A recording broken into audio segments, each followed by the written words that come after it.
I rehearsed my smile in the rearview mirror 3 times before killing the engine. The gift beside me was perfect, thoughtful, expensive, undramatic. I wanted to believe this Christmas would be different, that 33 years of auditioning for my father's love had finally earned me the part. But as I stared at the frost on the windshield, my stomach knew better. It knew that in Cedar Hollow, peace was just a brief pause before the next bruise. I rehearsed my smile in the rearview mirror 3 times before killing the engine. The gift beside me was perfect, thoughtful, expensive, and undramatic. I wanted to believe that this Christmas would be different, that 33 years of auditioning for my father's love had finally earned me the part. But as I stared at the frost on the windshield, my stomach knew better. It knew that in Cedar Hollow, peace was just a brief pause before the next bruise. The drive from the city to Cedar Hollow always felt like traveling backward in time. The highways, wide and forgiving, gradually narrowed into winding 2-lane roads that hugged the gray, dormant tree-line of upstate New York. Snow had been falling since morning, a relentless, quiet drift that covered the dirty asphalt in a deceptive layer of purity. I had the heater running on high, but the cold seemed to seep through the floorboards of my sedan, settling into my ankles. I checked my reflection one last time. My hair was pulled back in the sleek, low bun Martin preferred. My makeup was minimal. I wore a navy wool dress that screamed respectability and low maintenance. I was Ruby Ross, the easy daughter, the one who did not ask for money, the one who did not cause scandals, the one who showed up on time, fixed the printer, listened to the lectures, and absorbed the criticism like a sponge so that the floors of the Ross family home remained dry and pristine. On the passenger seat sat the gift. It was a first-edition history of the local county, bound in leather that smelled of peat and thyme. Martin Ross loved history, or rather, he loved the idea of legacy. He loved reading about men who built towns and crushed their enemies. I had spent $600 on it, money I could have used to fix the transmission in my car. But the price tag did not matter. The only currency that mattered in this house was approval, and the exchange rate was brutal. I stepped out of the car. The air in Cedar Hollow tasted different than the city air. It tasted of pine smoke and frozen earth. My parents' house stood at the end of a long, paved driveway, a sprawling colonial revival that looked like it had been cut out of a magazine and pasted against the winter sky. The windows were glowing with warm, golden light. A massive wreath hung on the black front door, the red velvet bow tied with mathematical precision. It looked like the perfect American home. I knew better. I walked up the path, my boots crunching on the salted stone. I did not knock. I still had a key, though using it always felt like an intrusion. I pushed the door open and stepped into the foyer. The heat hit me first, dry and aggressive. Then came the smell, roast beef, rosemary, and the faint, chemical scent of lemon polish. The house was silent. "Hello?" I called out. There was no answer. I set my keys in the small porcelain bowl on the entry table. My eyes drifted to the wall where my mother, Elaine, kept the family gallery. It was a collection of framed photographs that spanned 3 decades. Martin accepting a civic award, Elaine in her garden, a portrait of the 3 of us from a vacation in Martha's Vineyard 10 years ago. I stopped. The wall looked different. The spacing was off. There were gaps between the frames that had not been there at Thanksgiving. I stepped closer. The portrait from Martha's Vineyard was gone. In its place was a generic landscape painting, a watercolor of a barn that I had never seen before. I looked to the left, my graduation photo. The one where I was wearing my law school sash and smiling with genuine exhaustion was also missing. The hook was still there, but the frame was gone. A cold prickle of unease ran down my spine. It was a small thing. Elaine was always redecorating. She was a woman who managed her anxiety by moving furniture and changing drapes. But this felt surgical. It felt like an erasure. I picked up my gift and walked toward the kitchen. The house was too quiet. Usually, by 5 o'clock on Christmas Eve, the television in the den would be blaring business news, or Martin would be on a call. today. There was only the hum of the refrigerator. I reached the kitchen doorway and stopped. Elaine was standing by the island, staring at her phone. She was gripping it with both hands, her knuckles white. She looked beautiful. Of course. Elaine Ross never looked anything less than immaculate. She wore a cashmere sweater the color of cream and pearl earrings that caught the overhead light, but her posture was brittle. She looked like a wire pulled until it was ready to snap. Martin was standing by the window, looking out at the dark backyard. He was wearing his suit, not a Christmas sweater, not a casual button-down. He was wearing a charcoal three-piece suit, fully buttoned, as if he were about to board a plane or fire a board of directors. I heard Elaine's voice, low and shaking. "Not like this. Martin, please, not on Christmas." Martin did not turn around. His voice was a deep rumble, devoid of any holiday warmth. "It is already done. Elaine, the timeline is set. We are not discussing it again. But she is here." Elaine whispered. "She is literally in the driveway. I saw her car." "Then pull yourself together," Martin said. He turned then, his face composed into a mask of stone. "Stop checking that phone. You look guilty." I took a breath, forced the rehearsed smile onto my face, and stepped into the room. "Merry Christmas," I said, making my voice bright and loud enough to cover the tension. Elaine jumped. She practically threw her phone onto the marble counter. Her eyes darted to me, wide and terrified. For a second, she looked like she was about to cry out a warning. "Ruby," she said. Her voice cracked. She cleared her throat and tried again. "Ruby, you are here early. I am right on time." "Mom," I said. I walked over and kissed her cheek. Her skin was cold. She smelled of expensive perfume and fear. Martin looked at me. He did not smile. He did not move to hug me. He stood by the window, his hands clasped behind his back, assessing me like I was a slightly disappointing quarterly report. "Hello." "Ruby?" he said. "Hi, Dad," I said. I held up the wrapped package. "I brought your gift. I think you will really like it this year." "Put it on the table," Martin said. He did not ask what it was. He did not say thank you. He just gestured toward the dining room table, which was already set for dinner. I looked at the table. It was set for 5. My heart did a strange little stutter. It was just the 3 of us. It had been just the 3 of us for years. I looked at Elaine. "Are we expecting guests?" I asked. Elaine looked at Martin. She opened her mouth, but no sound came out. She looked terrified. Martin answered for her. "I invited a friend," he said smoothly, "and her associate. It is important for us to expand our circle. You know what I always say about insularity, Ruby, it breeds weakness." "Right," I said.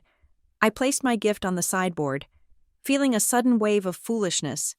I had spent weeks worrying about this gift, and now it sat there, small and insignificant against the backdrop of whatever game Martin was playing. I went back to the kitchen to help. Elaine was slicing lemons for the water. Her hands were shaking so badly she nearly cut her finger. "Mom," I said gently, "let me do that." "I am fine," she snapped. The harshness in her voice surprised us both. She softened immediately, her eyes filling with tears. "I am sorry.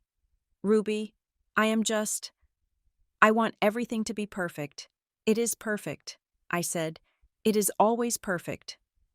She looked at me then, really looked at me, with a tragic, watery expression that I could not parse. It looked like pity. "You are a good girl.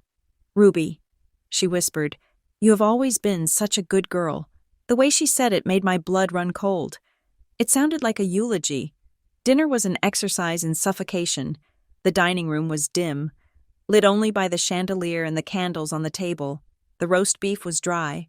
The green beans were undercooked. No one mentioned it. We ate in a silence that felt heavy and pressurized, like the air before a tornado touches down. Martin sat at the head of the table.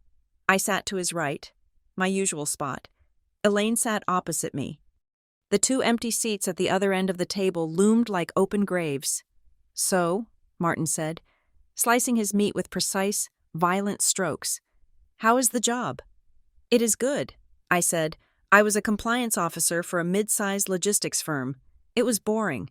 Stable work. Martin hated it. We just closed a big audit last week. I saved the company about $50,000 in fines." "Small thinking." Martin grunted. He did not look up. "You spend your life looking for mistakes other people make. It is a scavenger's profession." I tightened my grip on my fork. "It is risk management. Dad, it protects the assets. Assets are protected by strength," Martin said. "By blood. By legacy. You protect what is yours by making sure you are the one writing the rules, not the one checking them." He took a sip of his wine. The red liquid stained his lips slightly. "Real family understands that," he continued. "Real family knows that you do not ask for permission. You take what is yours. You build a dynasty. You do not settle for compliance." He spat the word compliance like it was a curse. I felt the familiar bruise forming on my ego. This was the routine. He would insult my career, my life choices, my lack of ambition, and I would nod and take another bite of potatoes. "I understand what you mean." I said, "Do you?" Martin looked at me. His eyes were hard, flat beads of flint. "I wonder. Sometimes I look at you, Ruby, and I wonder where you came from. You have none of my fire, none of my instinct. It is like you were made from completely different stock." Elaine dropped her fork. It clattered loudly against the fine china. "Martin," she hissed. "Stop it." Martin ignored her. He kept his eyes on me. "Legacy is a heavy thing, Ruby. It requires shoulders broad enough to carry it. It requires blood that runs hot." I forced myself to swallow the lump of bread in my throat. I did not cry. I never cried in front of him. That was rule number 1. I am doing my best. "Dad," I said. "That is the problem, isn't it?" Martin said. He smiled. But it was not a nice smile. It was a baring of teeth. "Your best is simply mediocrity." I opened my mouth to defend myself, to say something, anything. But the doorbell rang. The sound shattered the tension like a hammer hitting glass. Elaine jumped in her seat. Martin wiped his mouth with his napkin, folded it neatly, and placed it on the table. "Ah," he said, "they are here." He stood up. He looked taller than usual. He looked energized. He walked out of the dining room toward the foyer. I looked at my mother. She was gripping the edge of the table so hard her knuckles were white. She was staring at her plate, refusing to meet my eyes. "Mom?" I whispered. "Who is that?" Elaine did not answer. She just closed her eyes and let out a long, shaky breath. I heard voices in the hall. Martin's voice, booming and jovial, a tone he never used with me. Then a man's voice, smooth and deep, and then a woman's voice, lighter, confident. They walked into the dining room. The man came first. He was tall, wearing a suit that cost more than my car. He had salt and pepper hair and a smile that looked practiced in a boardroom mirror. And then the woman. She was stunning. That was the first thing my brain registered. She had dark, glossy hair that tumbled over her shoulders in perfect waves. She wore a red dress that fit her like a second skin. She was about my age, maybe a year or two younger. But where I was muted, she was vivid. Where I was careful. She looked reckless, but it was her face that made my breath hitch. She had Martin's nose, the same sharp, aristocratic bridge. She had his jawline. Martin walked behind her, beaming. He looked like a man who had just unveiled a masterpiece. "Ruby, Elaine," Martin announced, his voice ringing off the walls. "I would like you to meet Tessa Vale, and this is her associate, Grant Sutter." Grant nodded politely. "A pleasure," he said. Tessa did not speak immediately. She looked at me. Her eyes were dark, intelligent, and unreadable. She did not smile. She looked at me with a strange intensity, like she was memorizing my face. "Hello," Tessa said. Her voice was smoky. I stood up, my manners kicking in on autopilot. "Hi, I am Ruby, Martin's daughter." Martin laughed. It was a dry barking sound. "Actually," Martin said. He walked over to Tessa and placed a hand on her shoulder. He squeezed it. a gesture of possession and pride. That is what we need to discuss. The room went deadly silent. The air seemed to be sucked out of the space. Grant Sutter stepped back, leaning against the sideboard, crossing his arms. He looked like a spectator at a gladiator match. Martin looked at me. The warmth vanished from his face, replaced by the cold sneer I knew so well. He looked at the empty chair beside him. Then he looked at the chair I was sitting in. "I have some news," Martin said. He looked around the table. For a long time, I have felt that something was missing in this family. A spark, a truth. He looked down at Tessa. "Tessa is not just a guest. Ruby, Tessa is my daughter, my real daughter." My brain stopped working. The words floated in the air. Absurd and impossible. "What?" I said. I looked at Elaine. "Mom? What is he talking about?" Elaine was crying now. Silent tears streamed down her face. She did not look up. Martin continued, his voice gaining volume. "I had a relationship, years ago. Before you were born. I did not know about Tessa until recently. But the moment I saw her, I knew. The blood calls. Ruby. We ran the tests. It is confirmed." He turned his gaze back to me. It was not just indifferent anymore. It was hostile. "She is the one I have been waiting for. She is the legacy." I stood there, frozen. My hands were shaking. I tried to process the information. A half-sister? An affair? "Okay," I said, my voice trembling. "Okay. That is a lot to take in. Dad. But we can—" Martin cut me off. "No, you do not understand." He stepped toward me. He moved into my personal space, towering over me. "This is a family dinner. Ruby, for family." He reached out and grabbed the back of my chair. The chair I had been sitting in. "I am sitting here." I said stupidly, "Not anymore." Martin said, and then he shoved me. It was not a playful nudge. It was a hard, physical shove. His hand slammed into my shoulder, and I stumbled back, my hip catching the edge of the sideboard. The pain was sharp and immediate, but the shock was worse. My father had never hit me. He had ignored me, belittled me, verbally dismantled me, but he had never touched me in anger. I gasped, clutching my arm. Martin did not even look at me. He pulled my chair out. He looked at Tessa and gestured to the seat.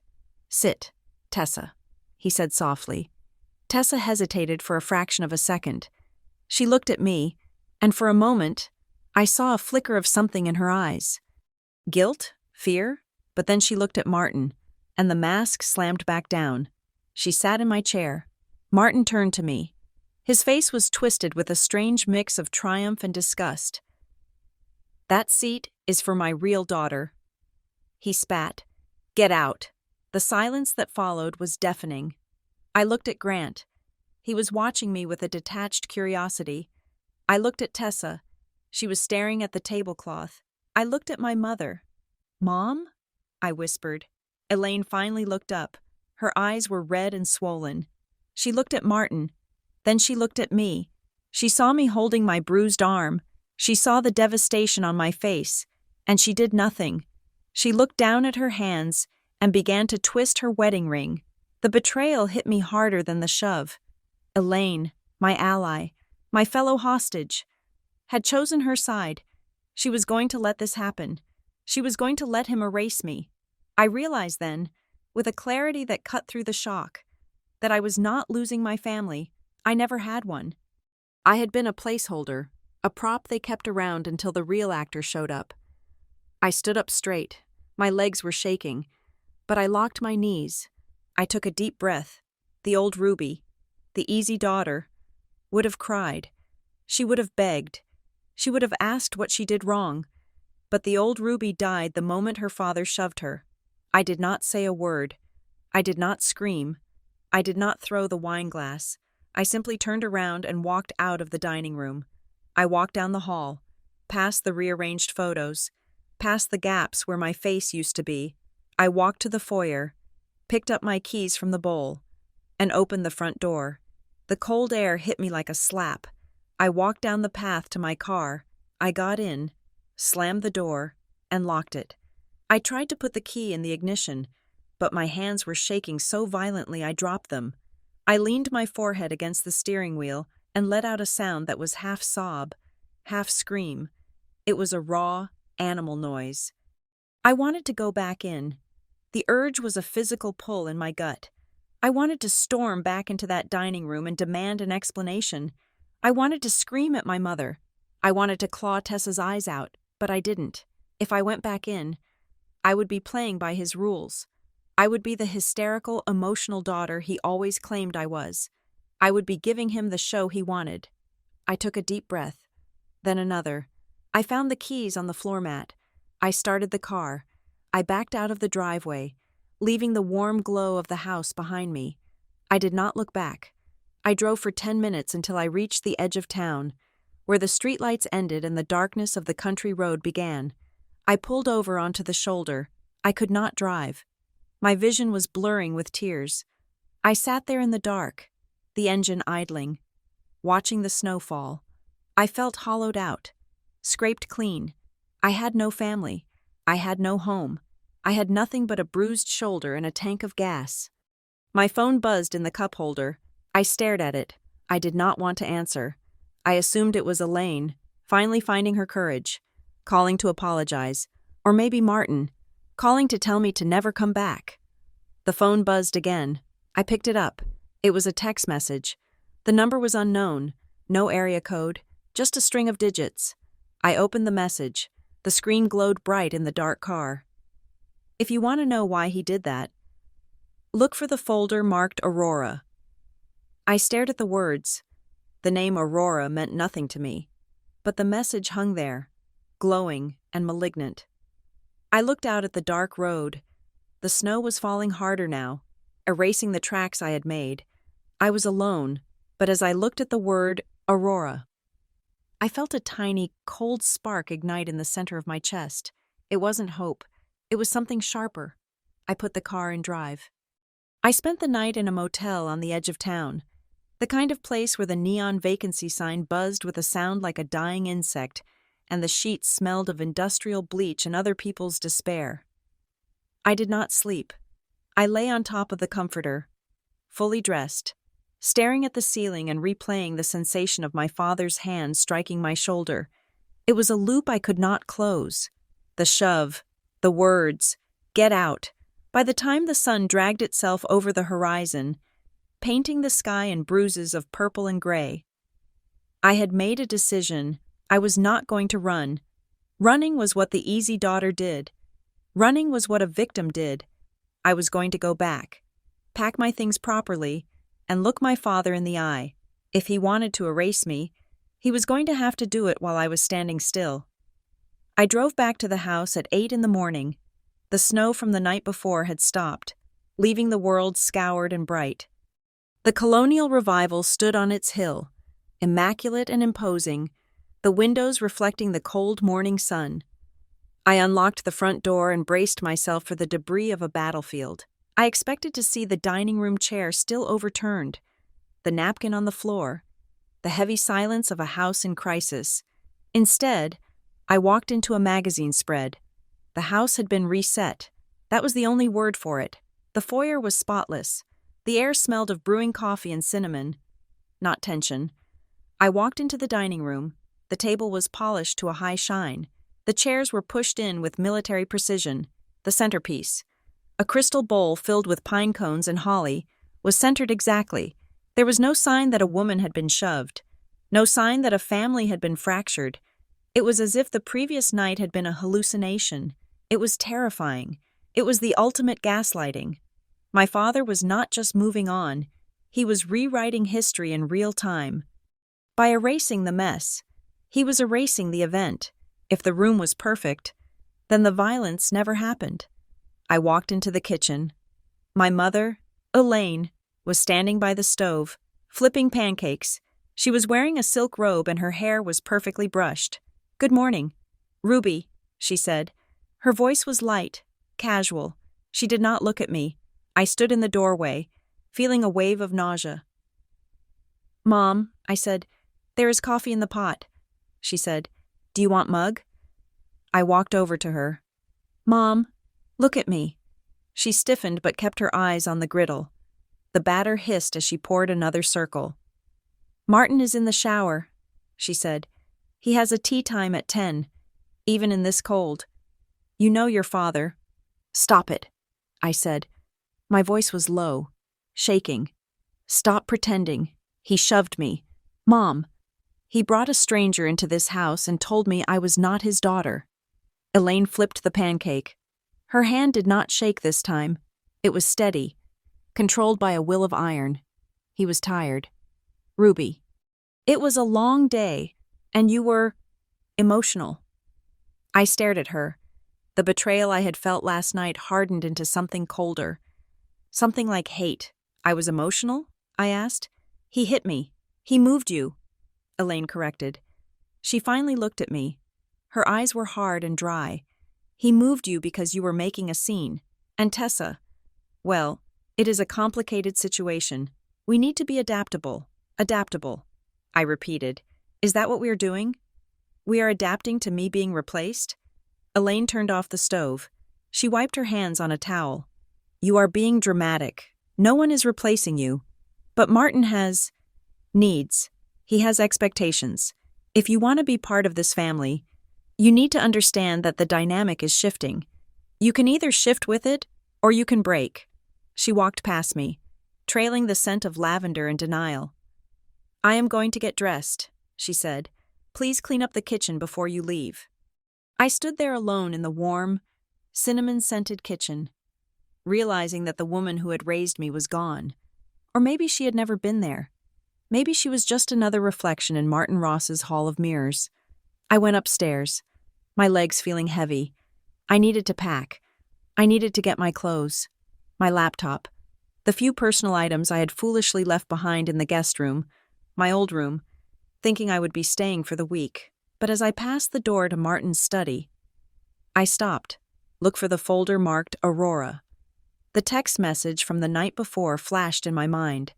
I looked down the hallway. The master bedroom door was closed. I could hear the faint sound of the shower running. Martin was occupied. I pushed open the study door. The room smelled of old paper, scotch, and cedar. It was a masculine room, lined with dark bookshelves that reached the ceiling. Martin's desk was a massive slab of mahogany that looked like a fortress. I stepped inside and closed the door softly behind me.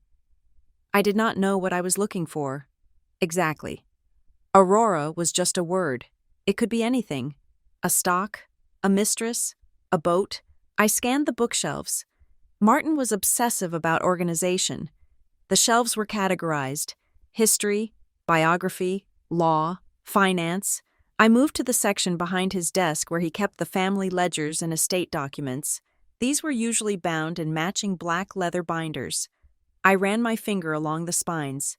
Tax returns 2020. Tax returns 2021. Estate planning. Deeds. My finger stopped. There was a gap.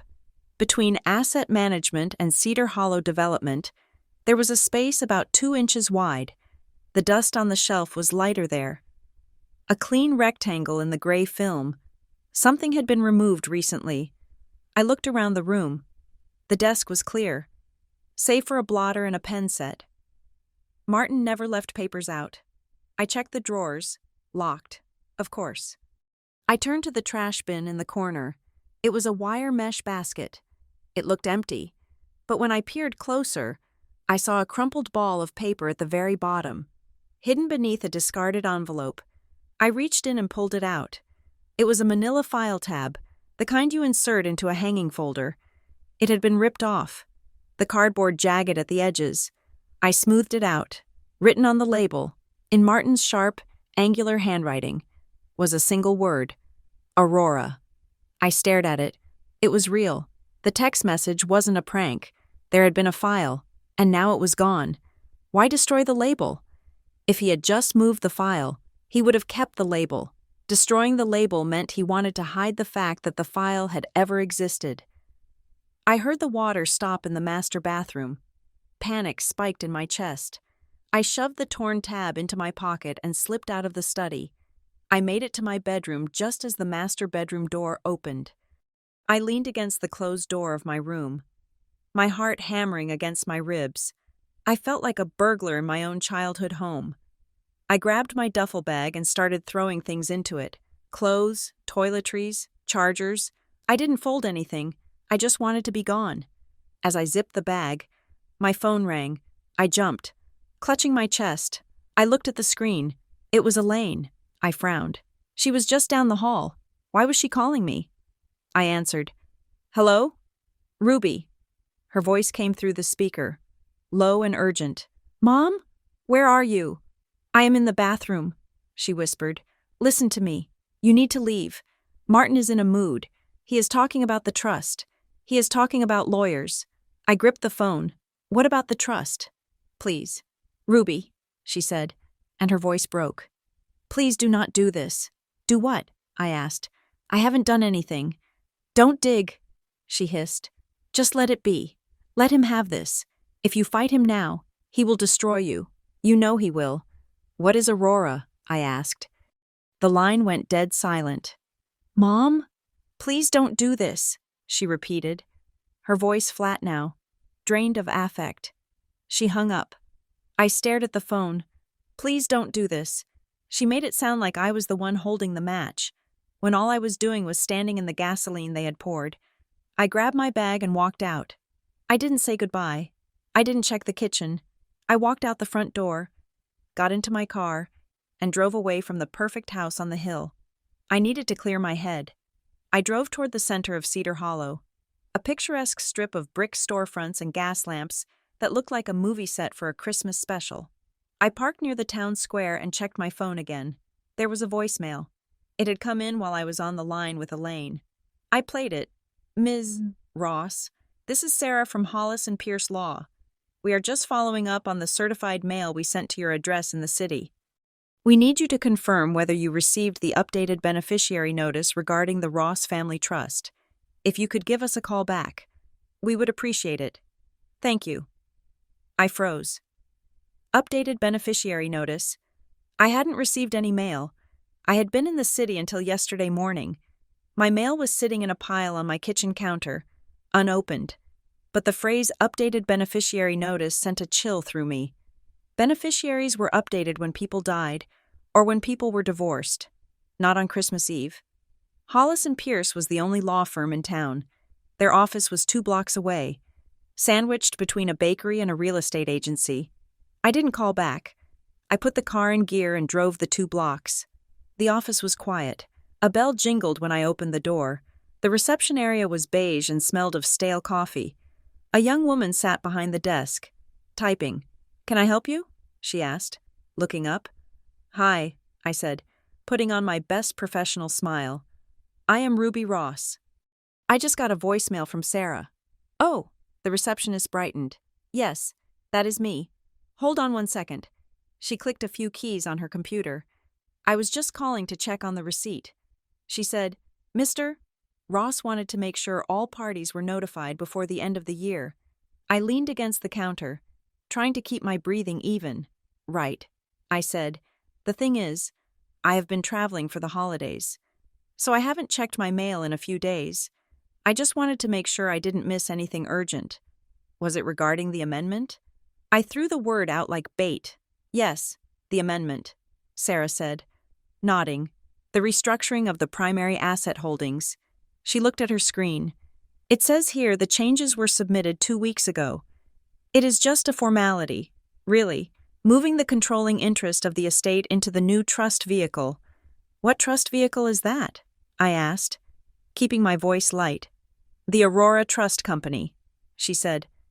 The world tilted slightly to the left. Aurora. It wasn't a file. It was a company. Or the file was named after the company. Right. I said, the Aurora Trust. And that replaces the old family trust? Yes, Sarah said. Since the beneficiary designation changed, the assets had to be moved. Since the beneficiary designation changed, my mouth felt dry. Can you remind me? I asked. My dad explained it, but he talks so fast. The new primary beneficiary is... Sarah looked at me. She frowned slightly. Well, it is Tessa Vale, she said. The name hit me like a physical blow. Tessa Vale. The woman who had walked into my life less than 24 hours ago. And me? I asked. My voice sounded thin, like wind through dry grass. Sarah scrolled down. She looked uncomfortable. You are listed as a secondary contingent, she said, in the event of, well, if something happens to Ms. Vale. I nodded. I felt numb. Secondary contingent. That was lawyer speak for waiting for the corpse. Thank you. Sarah, I said. I turned to leave. Wait, Sarah called out. Do you want a copy? Since you are here? No, I said, pushing the door open. I think I have everything I need. I needed coffee. I needed caffeine to jumpstart my brain, which was currently sluggish with shock. I walked into the Roasted Bean, the only coffee shop in town that didn't serve sludge. It was crowded. People in puffy coats were laughing, hugging, exchanging late gifts. The air was thick with the smell of espresso and joy. I hated every single person in there. I ordered a black coffee and stood by the pickup counter, staring at the floor. Ruby? I stiffened. I knew that voice. It was smoky, confident, and entirely unwelcome. I turned slowly. Tessa Vale was standing 3 feet away from me. She looked perfect. Of course. She was wearing a cream-colored coat that looked like it cost $3,000 and a scarf that matched her eyes. She was holding a latte. Hello? Tessa, I said. She took a step closer. She didn't look malicious. She looked sympathetic, which was worse. I did not expect to see you here, she said. It is a small town, I said, and you are living in my house. We were bound to run into each other. Tessa winced slightly. Look, Ruby, she said, lowering her voice. About last night. I am sorry. Martin can be intense. I laughed. It was a harsh sound. Is that what you call it? He shoved me. He told me to get out. I know, she said, and that was wrong. I told him that. You told him. I repeated. How noble of you. Tessa sighed. She looked around the shop, checking to see if anyone was watching. I did not come here to hurt you, Ruby, she said. Please believe that. I didn't even know you existed until a few months ago, when I found out who my father was. I just wanted to know him. I didn't ask for any of this. Any of what? I asked. The seat at the table? The bedroom? The trust fund? She blinked. You know about the trust? I know that my father moved his entire estate into something called Aurora 2 weeks ago. I said, I know that you are the sole beneficiary. That is a pretty big gift for someone who just wanted to know him. Tessa bit her lip. She looked genuinely rattled. I didn't ask for the money. She said, he insisted. He said he wanted to make up for lost time. He said you were fine. He said you had your own career. I stared at her. She was good. She was very good. She played the innocent, wide-eyed daughter perfectly, but I remembered the look on her face last night when she sat in my chair. It wasn't fear, it was satisfaction. You are a liar, I said softly. Tessa's eyes widened. Excuse me? I took a step toward her. You didn't stumble into this. You didn't just find out a few months ago. This was planned. The trust was changed 2 weeks ago. You showed up on Christmas Eve for the maximum dramatic effect. You are playing him, Tessa, and you are playing him well. But don't treat me like an idiot. Ruby. A heavy hand landed on my shoulder. Not my father's hand. This one was younger, stronger. I spun around. Grant Sutter was standing there, the friend of the family, the confident man who had escorted Tessa into the dining room like a prizefighter. He was smiling, but his eyes were dead cold. Everything okay here? He asked. I shrugged his hand off. We are fine, I said. Just catching up. Grant looked at Tessa. You have the coffee? Tessa nodded. She looked relieved to have him there. Good, Grant said. We should go. Martin is waiting. He turned his gaze back to me. He loomed over me, using his height as a weapon. You should be careful. Ruby, he said softly. His voice was pleasant, Conversational. Careful of what? I asked. Stress. He said, it is bad for the complexion. And people. Well, people get emotional about inheritance. It brings out the ugly side of things. You don't want to look ugly, do you? It was a threat. Wrapped in a smile, but a threat nonetheless. Back off, or we will hurt you. I looked at him. I saw the sharp intelligence in his eyes. He wasn't just a friend. He was the handler. I will be careful. I said, good. Grant said, Merry Christmas. Ruby. He put his hand on the small of Tessa's back and guided her out of the shop. I watched them go. They moved together with a practiced rhythm, like dance partners who knew exactly where the next step would land. I didn't drink my coffee. I threw it in the trash and walked to my car. My hands were shaking again. I dialed Jenna. Jenna Park was my college roommate, my best friend, and the only person in the world who knew where all the bodies were buried, metaphorically speaking. She was a forensic accountant in the city. A woman who looked at a spreadsheet and saw a crime scene. She answered on the first ring. Tell me you are okay, she said. I got your text last night, but I didn't want to call in case you were, in a hostage situation. I am not okay. I said, I told her everything. The reset house, the Aurora folder, the trust, Tessa, Grant. When I finished, there was a long silence on the line. Okay, Jenna said finally. Her voice had shifted into work mode. Clip and dry. First of all, screw your dad. Second of all, this Grant guy? He is the key. Why Grant? I asked. Because pretty girls don't just show up with financial advisors. Jenna said, Tessa is the face. Grant is the brain. If the trust was changed 2 weeks ago, that means they have been working on Martin for months. Who drafted the amendment? Hollis and Pierce. I said, small-town lawyers. Jenna mused. Easy to manipulate. Did you see the actual document? No. Sarah just told me about it. We need to see the filing. Jenna said, but here's the other thing. You mentioned a folder called Aurora, and now there is an Aurora Trust. Yeah. Aurora isn't just a name. Ruby. It is a reference. People like your dad, they are narcissists. They name things after what they love or what they fear. Does the name Aurora mean anything to you? A street? A pet? No. I said, nothing. Jenna hummed. What about Northlake? She asked. What? You said you found a gap in the documents, and you mentioned before that your parents were weird about hospitals. Do you remember that story you told me once? About how your mom refused to go to Northlake Memorial when you broke your arm in 3rd grade? She drove you 40 minutes to the next county. I blinked. I did remember that. I was crying in the back seat, holding my wrist, and Elaine drove right past the local hospital. Yeah. I said. She said Northlake was dirty. Maybe. Jenna said. Or maybe she didn't want to be in their system. Look, I am going to do some digging on Grant Sutter. You need to pull the public records on your dad's legal history. Civil suits, settlements. If there is an Aurora, it will be on paper somewhere. Okay, I said. And Ruby? Yeah? Don't go back to that house tonight. I have to. I said, why? Because my stuff is there, and because if I stay away, they win. Just lock your door, Jenna said.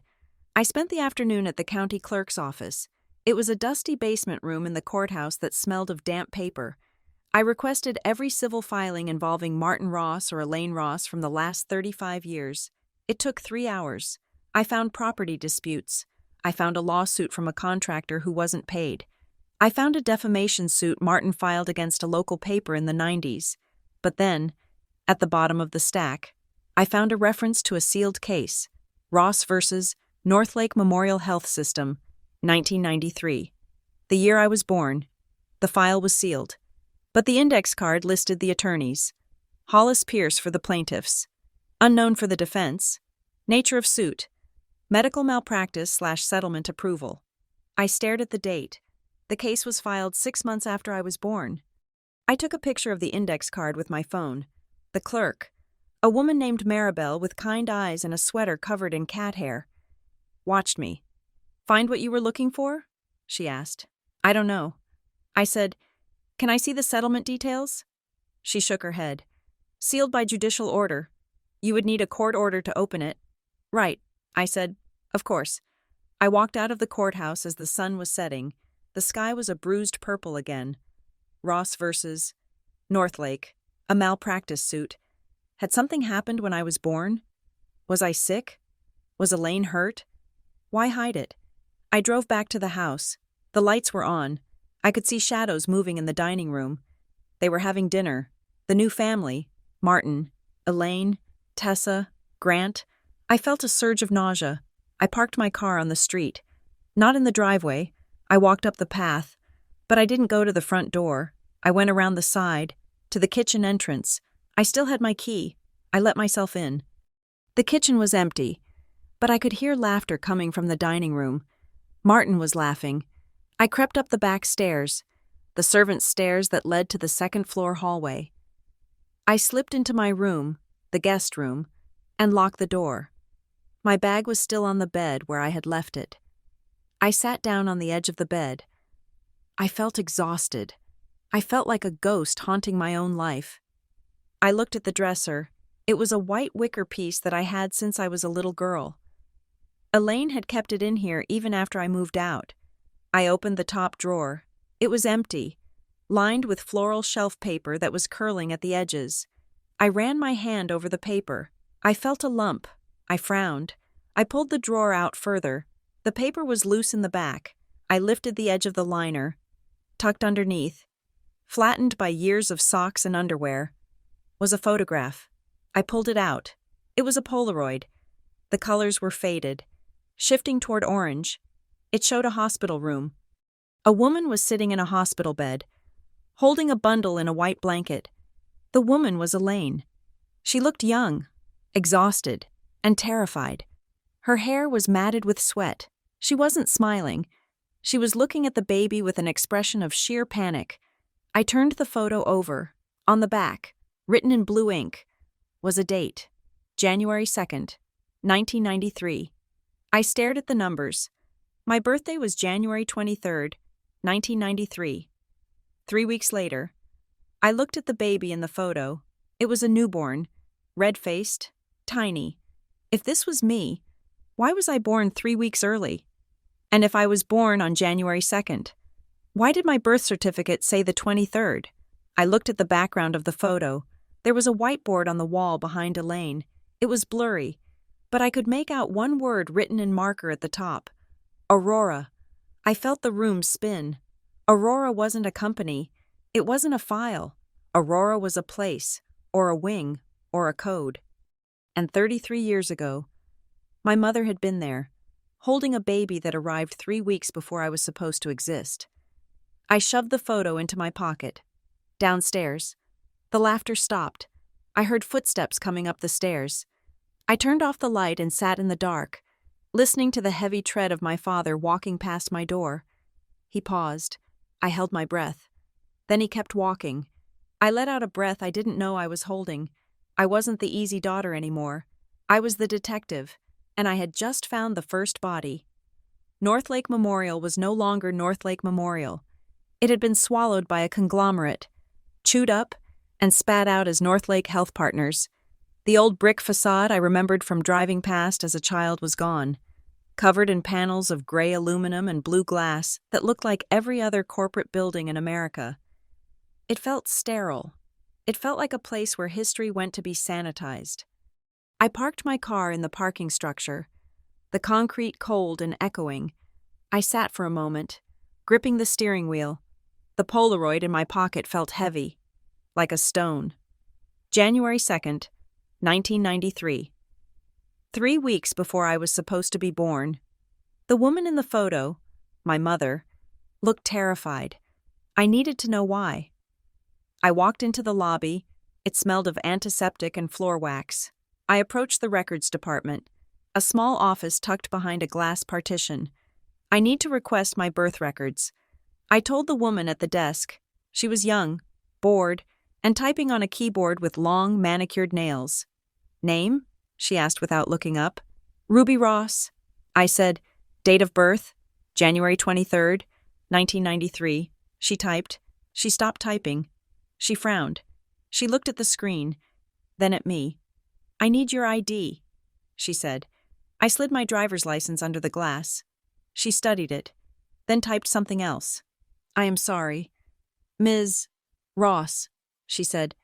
"These records are restricted." "Restricted?" I repeated. "They are my medical records. How can they be restricted?" "There is a flag on the file," she said. "It says administrative seal/legal hold. You would need a court order to unseal the full file." "A court order?" I said. My voice was rising.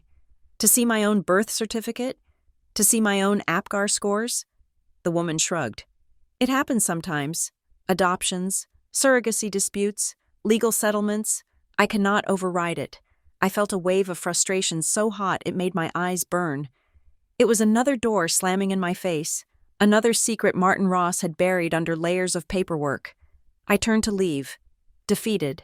"Ms. Ross?" I turned back. A woman was standing in the doorway of the back office. She was older, with graying hair pulled back in a clip and kind. Tired eyes.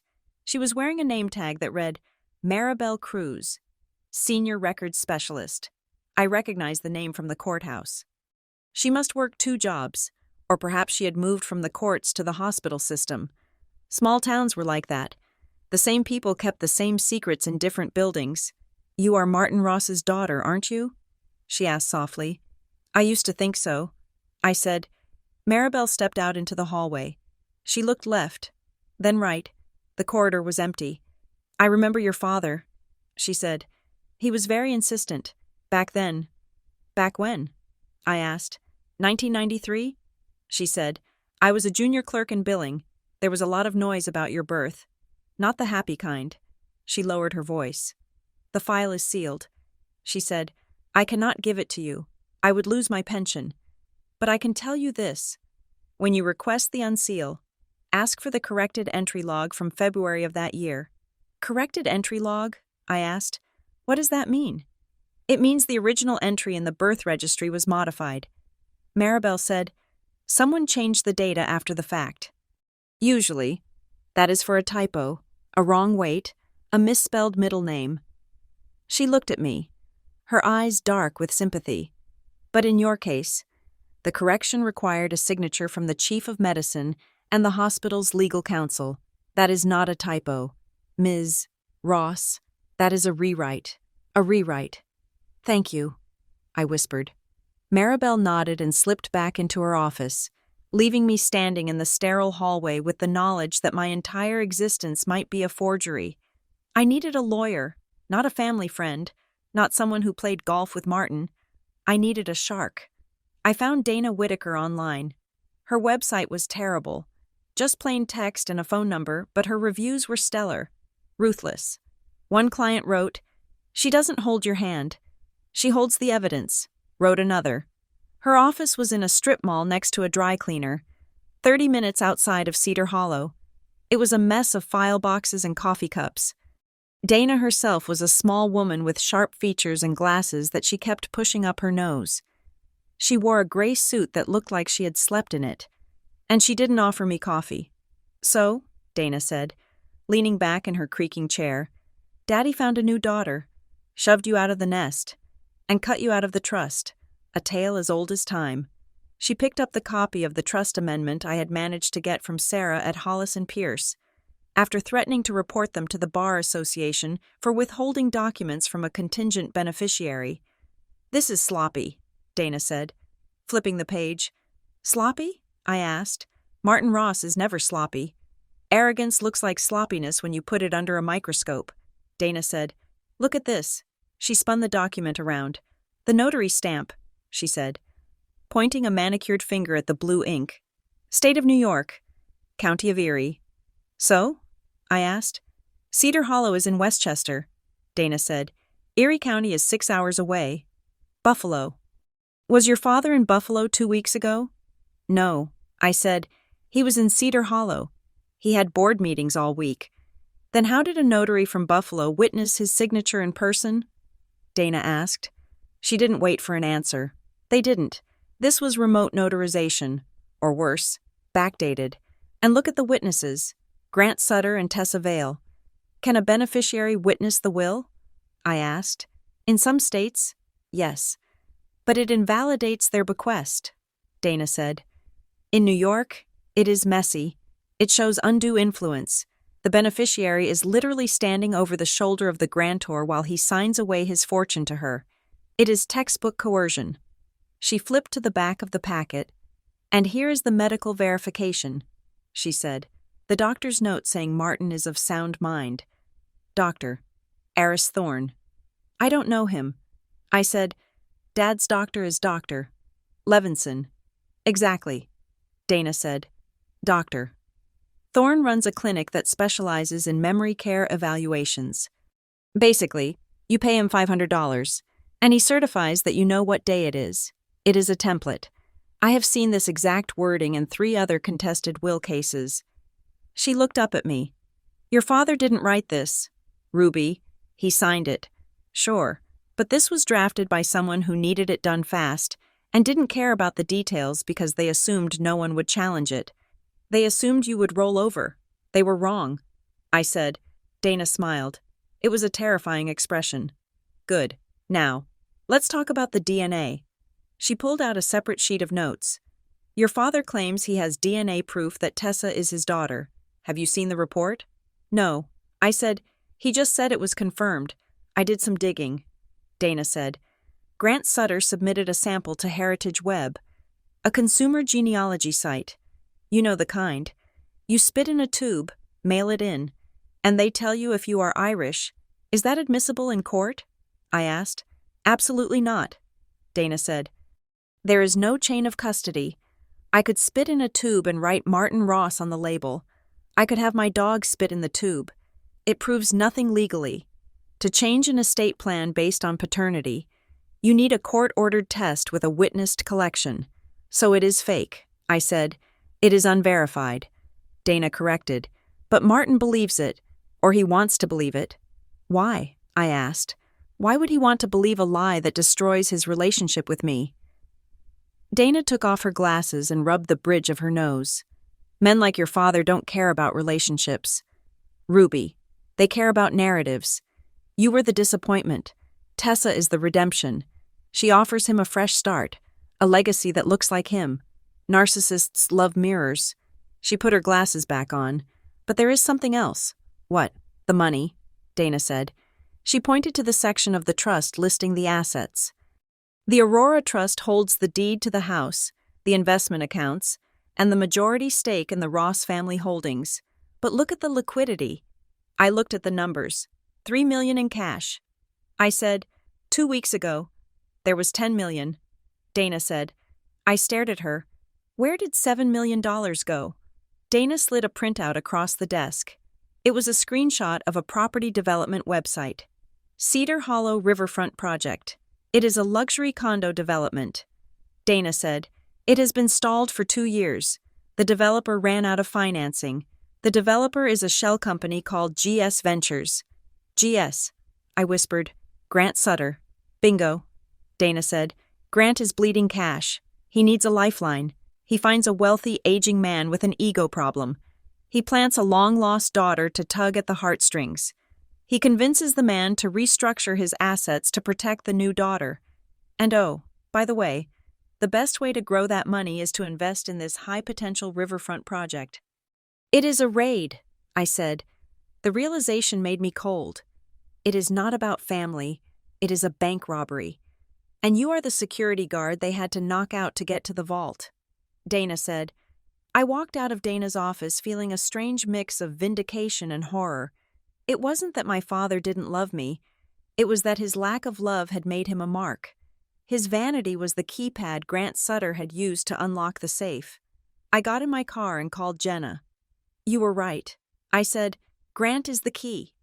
I know, Jenna said. She sounded out of breath, like she was power walking. I just pulled the corporate filings for GS Ventures. The company is underwater.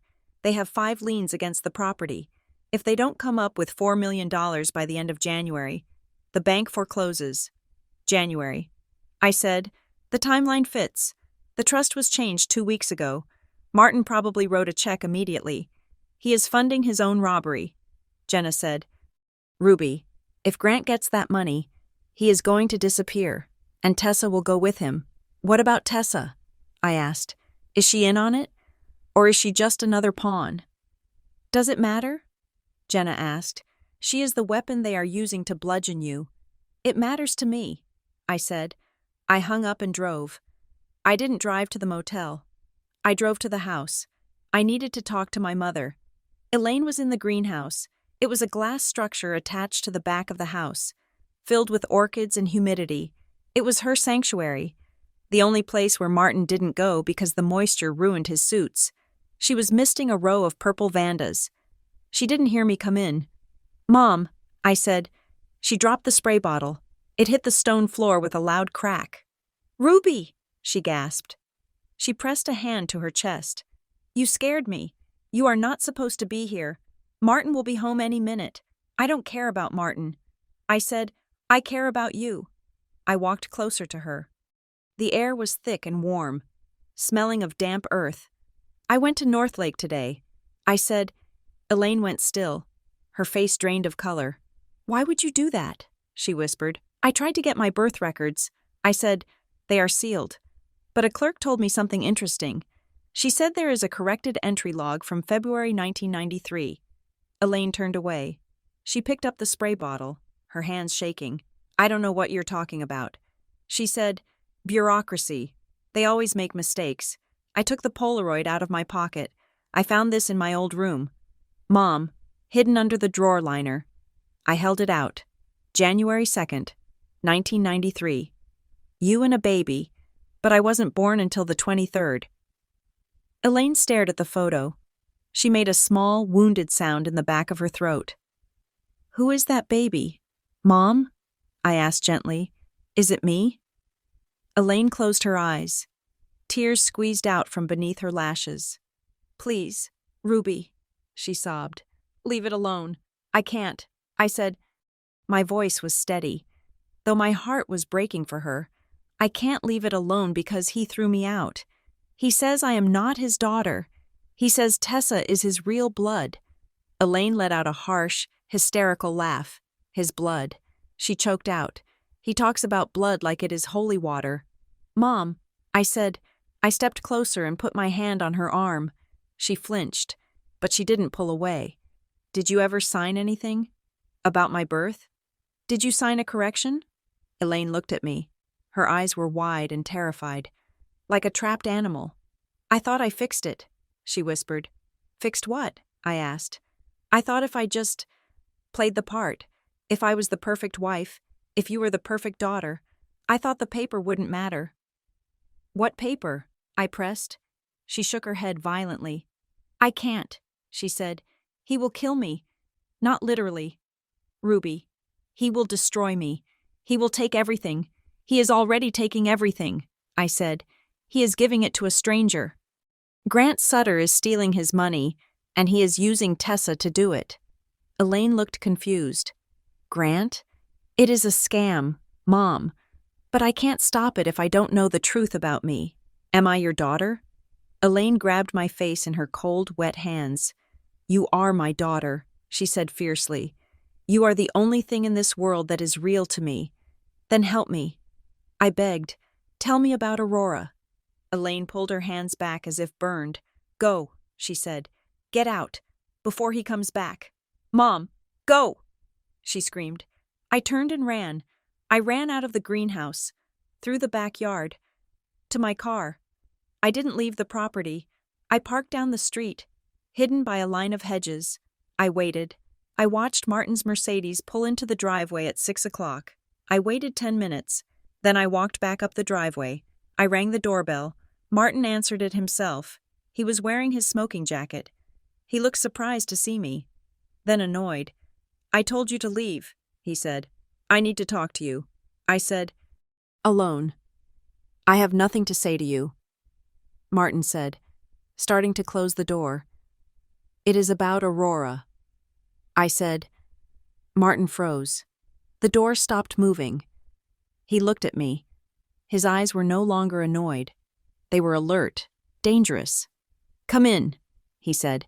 He led me into the study, the same room where I had found the trash. the same room where the gap on the shelf still screamed at me.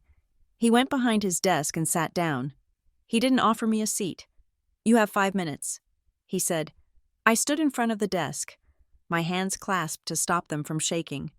"I know about the trust," I said. "I know you moved the assets. I know about the investment in Grant's development project." Martin laughed. It was a dismissive sound. "You are spying on me? That is pathetic. Ruby, it is my money. I can do what I want with it. You are being conned."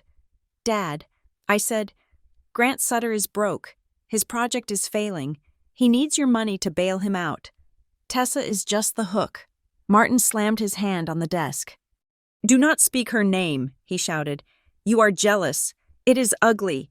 Tessa is my daughter. She has my DNA. It is a mail-in test," I shouted back. "It is fake. Any lawyer could tear it apart in 5 minutes.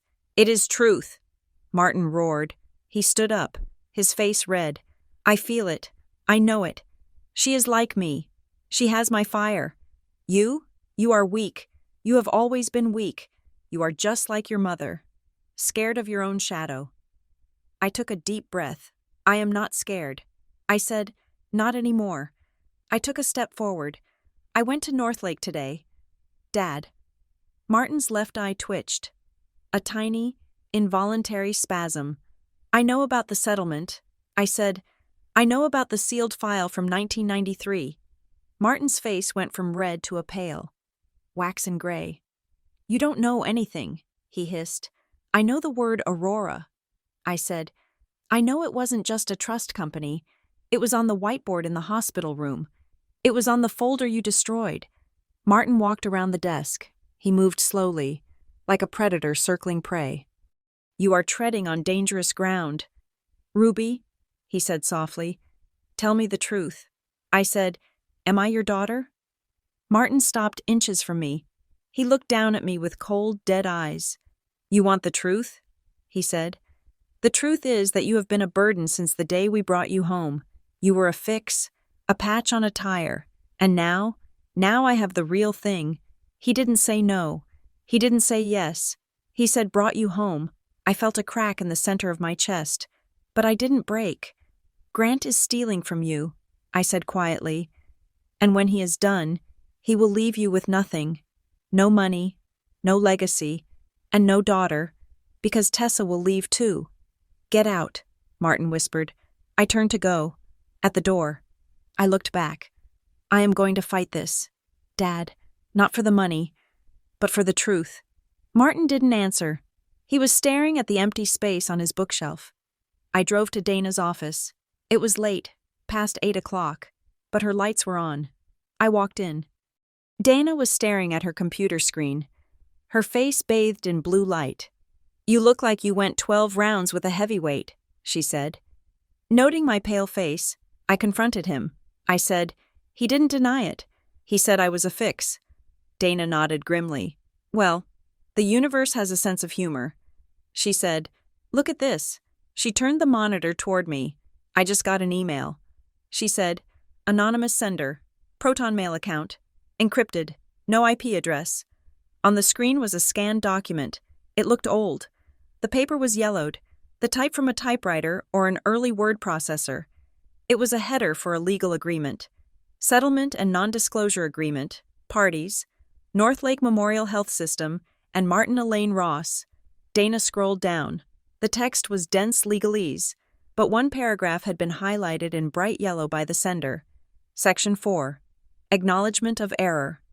The hospital acknowledges that on January 2, 1993, an identity misassignment occurred within the neonatal care unit. To prevent public distress and pursuant to the plaintiff's request for privacy, the identity of the infant shall be legally reassigned to the plaintiffs, and all original birth records shall be sealed. The plaintiffs agree to waive all future claims regarding genetic lineage in exchange for the settlement amount. I read the words 3 times. Identity misassignment, legally reassigned. It wasn't an affair. It wasn't an adoption. It was a swap. "They took the wrong baby?" I whispered. "Or they were given the wrong baby," Dana said. "And when they found out, they kept it. They kept me." I said, "They took a payout, and they kept me. To avoid the scandal." Dana said, "To avoid the public distress. Your father didn't want the world to know he had been raising the wrong child for 3 weeks. So he bought the truth and buried it." I stared at the screen. "Then who is my real family?" I asked. Dana scrolled to the bottom of the page. There was no name for the other family, just a case number. But at the very bottom, handwritten in the margin, was a note. Cross-reference: V, case 93-004. V. I said. Dana looked at me. "Tessa Vale." She said. The room went silent. Tessa wasn't his long-lost daughter from an affair. She was the other baby. She was the one they were supposed to take home. And I was the one who took her place. My phone buzzed. It was a text from the same unknown number that had sent me the Aurora tip. "Now you know." I looked at Dana. "Tessa knows."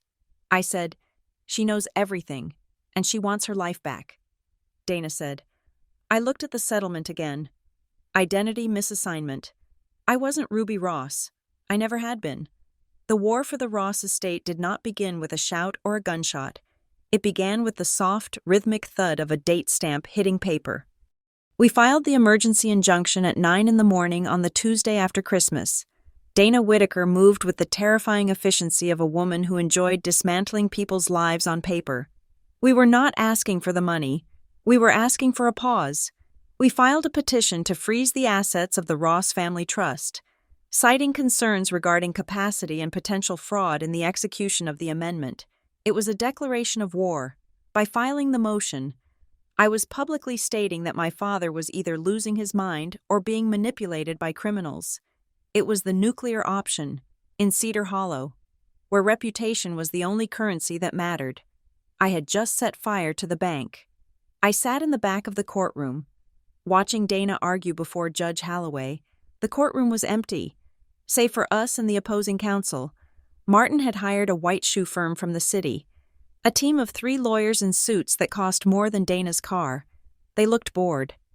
They looked like men who were used to crushing ants.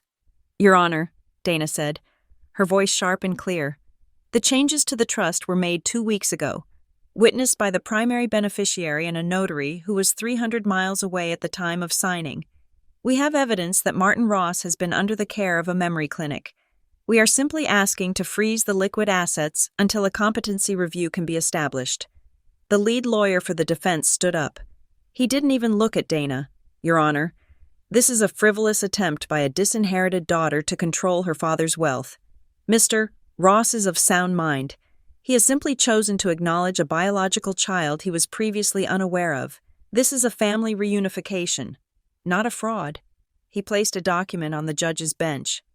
"In fact," he said, "we are filing a cross-petition today on behalf of Tessa Vale, asserting her status as the biological daughter of Martin Ross and requesting immediate recognition as the primary beneficiary." I felt a cold knot tighten in my stomach. They were not denying the switch. They were leaning into it. I looked at the document they had filed. It was thick, bound in blue paper. It contained a narrative that I could already picture. The secret romance, the hidden pregnancy, the tragic separation, and now, the miraculous Christmas reunion. It was a story made for television. It was sentimental, heartwarming, and completely fabricated, and it made me look like the villain, the bitter, non-biological daughter trying to ruin the happy ending. Judge Holloway looked at the papers. He was an old man who had known Martin for 30 years. He looked tired. "I am granting a temporary freeze on the trust's liquid assets." The judge said, "Just until we can sort out the notary issue. But I am warning you, Ms. Whitaker, do not waste the court's time.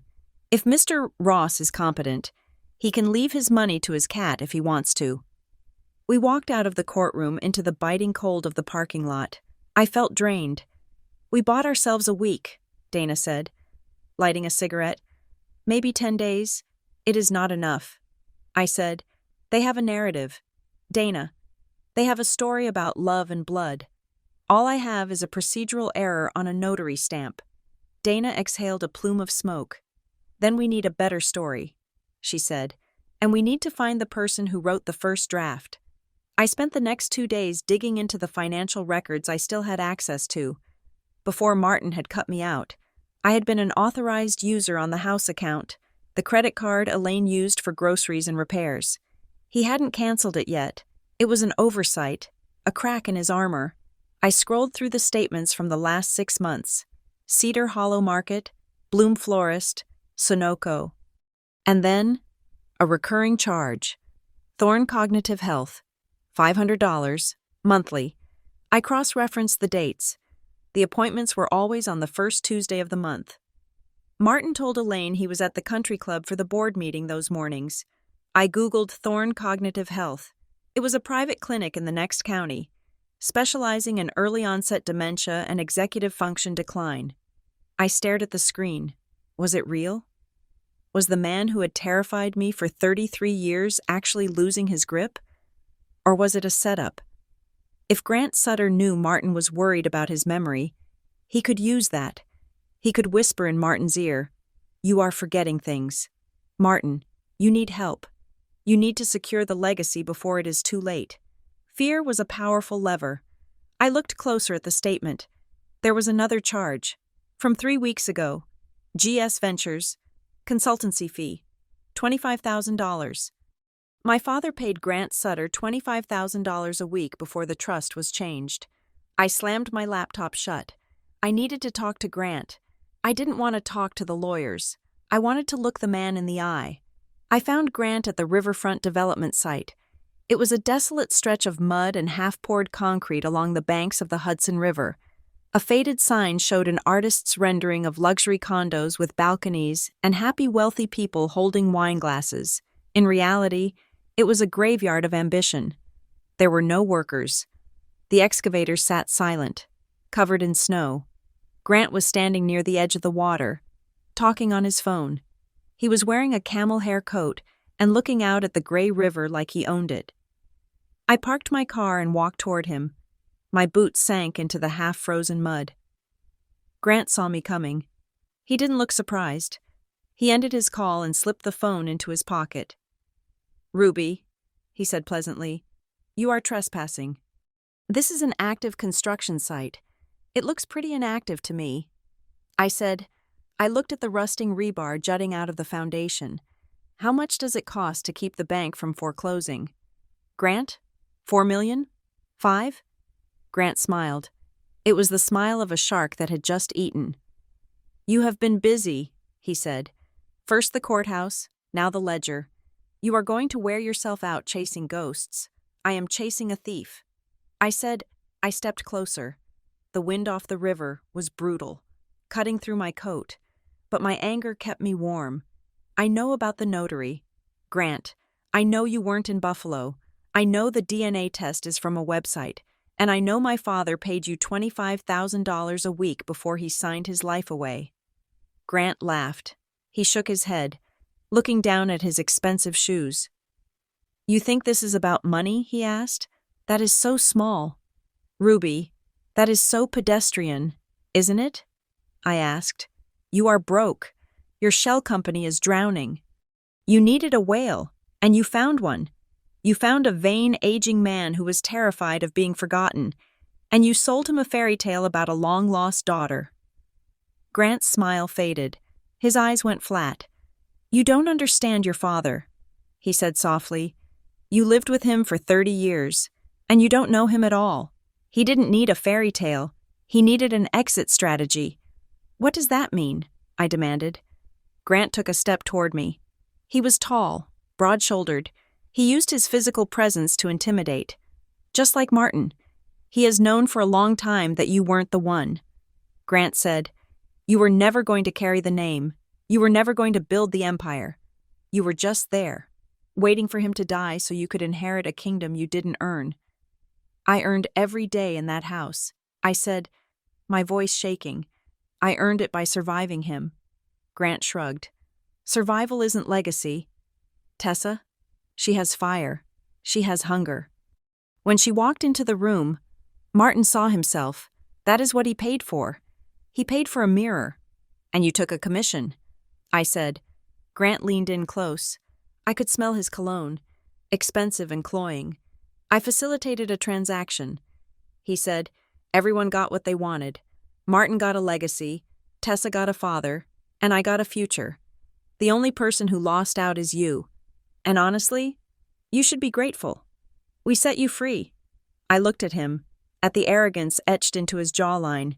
He believed his own lie. That was the scariest part. He truly believed that manipulating a confused old man and planting a fake heir was a noble service. It is not over. Grant, I said. He checked his watch. It is over. Ruby, the injunction will hold for a week, maybe 2, but eventually. The judge will see the DNA results, the real ones we are ordering now, and when those come back, well, you will just be a stranger with a common last name. He turned and walked away, heading toward his luxury car parked on the asphalt. I watched him go. The real ones we are ordering now. Why was he so confident? If Tessa was a plant, a real DNA test would expose her, unless he knew the result would be a match. I thought about the settlement document, identity misassignment. If Tessa was the other baby, if she was the real Ruby Ross, then the DNA would match. Grant wasn't bluffing. He was holding a royal flush, and he knew it. I drove straight to the house. I didn't care if Martin was there. I needed to break my mother. I found her in the laundry room, folding towels. It was a menial task she usually left to the housekeeper, but Elaine retreated to domestic rituals when she was panicked. She was folding the same white bath towel over and over again. "Mom," I said. She jumped. She dropped the towel. "Ruby," she whispered, "you can't be here. Martin is meeting with the lawyers in the study." I closed the door and locked it. The room smelled of lavender detergent and heat. I spoke to Grant. I said, "He is confident. Mom, he is ordering a court-admissible DNA test. He isn't scared." Elaine leaned against the washing machine. She looked old. The skin around her eyes was papery and gray. "He shouldn't be," she said. Her voice was a ghost of a sound. "Because Tessa is his daughter," I said. Elaine closed her eyes and nodded. "And I am not." I said. She didn't answer. She just covered her face with her hands and began to weep. It wasn't a loud cry. It was a silent, shuddering disintegration. I stood there, watching her. I should have been furious. I should have screamed at her for lying to me every day of my life, for letting me believe I belonged to them, for watching me try so hard to please a man who hated me, knowing all along that his hatred was biological. But I didn't feel anger. I felt a crushing, suffocating pity. "Tell me," I said. Elaine slid down the front of the washing machine until she was sitting on the tiled floor. I sat down opposite her, pulling my knees to my chest. We looked like 2 children hiding from a storm. It was the storm of the century. Elaine whispered, "January 1993. The blizzard shut down the highways. I went into labor early. We couldn't get to the city. We had to go to Northlake." She took a shaky breath. It was chaos. The power kept flickering. The nurses were overworked. I was so medicated. I don't remember the birth. I just remember waking up and them handing me a baby. "Me?" I said. Elaine looked at me. Her eyes were full of love and pain. "You were so small," she said. "You had this little tuft of black hair. I loved you the second I held you. I named you Ruby because you were so precious." She wiped her nose. 3 weeks later, the hospital administrator called. He sounded terrified. He asked us to come in for a verification. He wouldn't say why. "Martin knew." I said, "Martin always knows," Elaine said bitterly. We went in. They took us to a private office. They told us there had been a mistake. The ID bands. They had fallen off in the bath. A nurse had put them back on the wrong babies. She looked at her hands. They told us our biological daughter was with another family, a single mother, a waitress from the valley, Tessa's mother. I said. Elaine nodded. "Martin, he went crazy. He threatened to sue them into the ground. He threatened to burn the hospital down. He wanted his legacy. He wanted his blood. So why didn't you switch back?" I asked. "Why am I here?" Elaine looked at me. And her expression broke my heart. Because I wouldn't let him, she whispered. I stared at her. What? I had held you for 3 weeks. Ruby, I had nursed you. I had rocked you to sleep. You were my baby. I didn't care about DNA. I didn't care about legacy. You were mine. She reached out and touched my knee. I told Martin that if he gave you back, I would leave him. I would take half his money and I would leave. I sat there, stunned. My mother, the woman who flinched when Martin raised his voice, the woman who had spent her life making herself small, had fought for me. But he didn't listen to you. Did he? I asked. Or, he made a deal. He made a calculation. Elaine said, the other mother, she was poor. She was struggling. Martin looked at the situation. If we switched back, the scandal would be public. Everyone would know the Ross family had been raising the wrong child. It would be messy. It would be embarrassing. So he paid her off. I said, the settlement. Elaine nodded. He paid the hospital to bury the records, and he made an arrangement with the other mother, a trust fund for the other child. In exchange for silence, in exchange for keeping the girls where they were, a trust fund. I repeated. Tessa didn't just find out. She was paid. She was the shadow child. He bought me. I said, he bought the lie. He bought peace, Elaine said. Or he thought he did. But he never forgave you for not being his. I said, for being the evidence of his compromise. Elaine said, every time he looked at you, he saw the day he had to settle, the day he had to accept a mistake to save face. He hated that. He hated that he couldn't control biology. So he punished me for it. I said, for 33 years. Elaine sobbed. I tried to protect you. I tried to be the buffer. You lied to me. Mom, you let me live a lie. I wanted you to be happy, she cried. I wanted you to be my daughter. I am not your daughter. I said, the words tasted like ash. I am a stranger you bought to avoid a lawsuit. Ruby, no. I stood up. The room felt too small. The air was too hot. I have to go, I said. I unlocked the door. Ruby, please, Elaine begged, reaching for me from the floor. Don't destroy us. If this comes out, if the settlement comes out, we go to jail. It is fraud. It is kidnapping. Maybe. I looked down at her. I am not the one who destroyed this family. Mom, you did that when you signed that paper. I walked out, leaving her weeping on the laundry room floor. Dana called me an hour later. I found the nurse. She said, Helen Baird. Where? I asked. My voice sounded mechanical to my own ears. She is in a retirement community in Florida, but she is up here visiting her sister for the holidays. She is in a motel in Northlake. I am on my way. I said. The motel was a dive, the kind of place where people stayed when they had nowhere else to go. Room 104. Dana met me in the parking lot. She looked at my face. You look like hell. She said, I know the truth. I said, Elaine told me. Dana paused. She didn't ask for details. She just nodded. Then let's get it on the record, she said. We knocked. The woman who opened the door was tiny, with bird-like bones and white hair teased into a cloud. She wore a polyester blouse and clutched a Bible in one hand. Helen Baird? Dana asked. The woman's eyes darted between us. She looked terrified. I told you on the phone, she said, her voice shaking. I don't want any trouble. We are not here to cause trouble. Helen? I said. I stepped into the light. She looked at me. Her eyes widened. She raised a trembling hand to her mouth. Oh, Lord, she whispered. You have her eyes. Whose eyes? I asked. The waitress, she said. The mother. She stepped back, letting us in.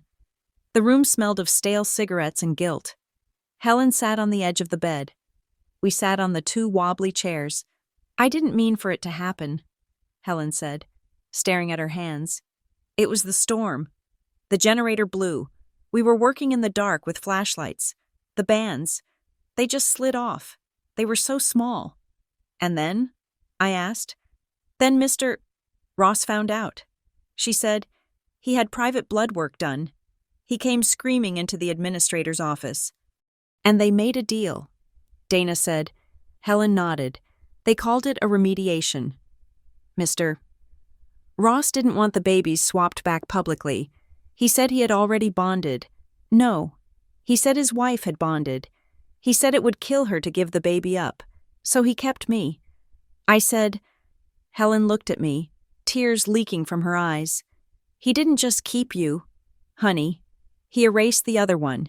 He made us change the logs. We had to write a new entry in the registry. We had to create a second set of charts, one for the official file, and one for the vault. And the other mother? I asked. The waitress? She signed too. Helen said, she was young, scared. Mr. Ross offered her more money than she could make in 10 lifetimes. He set up a trust for her baby, the real Ross baby, Tessa. I whispered. Helen nodded. But there was a condition. She said, the other mother had to leave town. She had to move west, and she could never, ever tell the girl who her real father was. But she did. I said, Tessa knows. Helen looked down at her Bible. Secrets like that. They rot you from the inside, she said. You can't keep them forever. I looked at this woman, this retired nurse who had been a foot soldier in the theft of my life. Where's the second chart? I asked. The one for the vault? Helen hesitated. It was supposed to be destroyed, she said. Supposed to be? Dana asked sharply. I kept a copy. Helen whispered, just the summary sheet. In case they ever tried to blame me. In case they tried to say I did it on purpose. Where is it? I asked. She reached into her suitcase and pulled out a worn Bible. She opened the back cover. Tucked inside the leather binding was a folded piece of thermal paper, yellow with age. She handed it to me. I unfolded it. North Lake Memorial Incident Report, 93-042. Subject: Infant Exchange/Identity Reassignment. Infant A, Biological Ross. Discharge to Guardian V. Infant B, Biological V. Discharge to Family Ross. Action: Confidential settlement. Files sealed. I stared at the paper. Infant B. That was me. I was Infant B. I wasn't a person. I was a clerical error that had been settled out of court. I looked at the date. January 1993. I stood up. I felt like I was floating. The room, the motel, the old woman. It all felt like a stage set. Thank you. Helen, I said. I took the paper. I drove home alone, not to the Ross house, to my apartment in the city. I needed to be away from Cedar Hollow. I needed to be away from the lie. I sat on my floor in the dark, holding the thermal paper. I grieved. I didn't grieve for the money. I didn't grieve for the house. I grieved for the girl I thought I was. Ruby Ross, the easy daughter, the one who tried so hard. She was dead. She had never existed. I was a stranger. I was the daughter of a waitress who had sold me for a payout. I was the daughter of a man who had kept me to avoid a headline. I was nothing. My phone buzzed. I looked at it. It was a text message. From Tessa. I opened it. If you keep digging, you will find out you are not who you think you are, and neither am I. I stared at the screen, and neither am I. What did that mean? I knew who she was. She was the real daughter. She was the winner. Unless the lie was bigger than just a switch. I looked at the thermal paper again. Infant A, Infant B. I read the text again. Neither am I. A cold chill went through me. What if Tessa wasn't the real daughter either?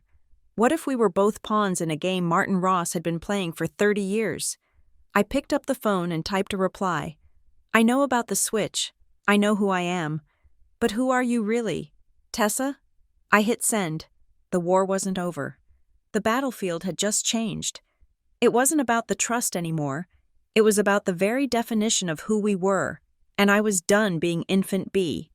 The period between Christmas and New Year's is usually a dead zone, a week where time stretches and snaps like taffy, in Cedar Hollow. However, it felt like the countdown to an execution. The court had scheduled the emergency hearing for January 3rd. It was a Tuesday.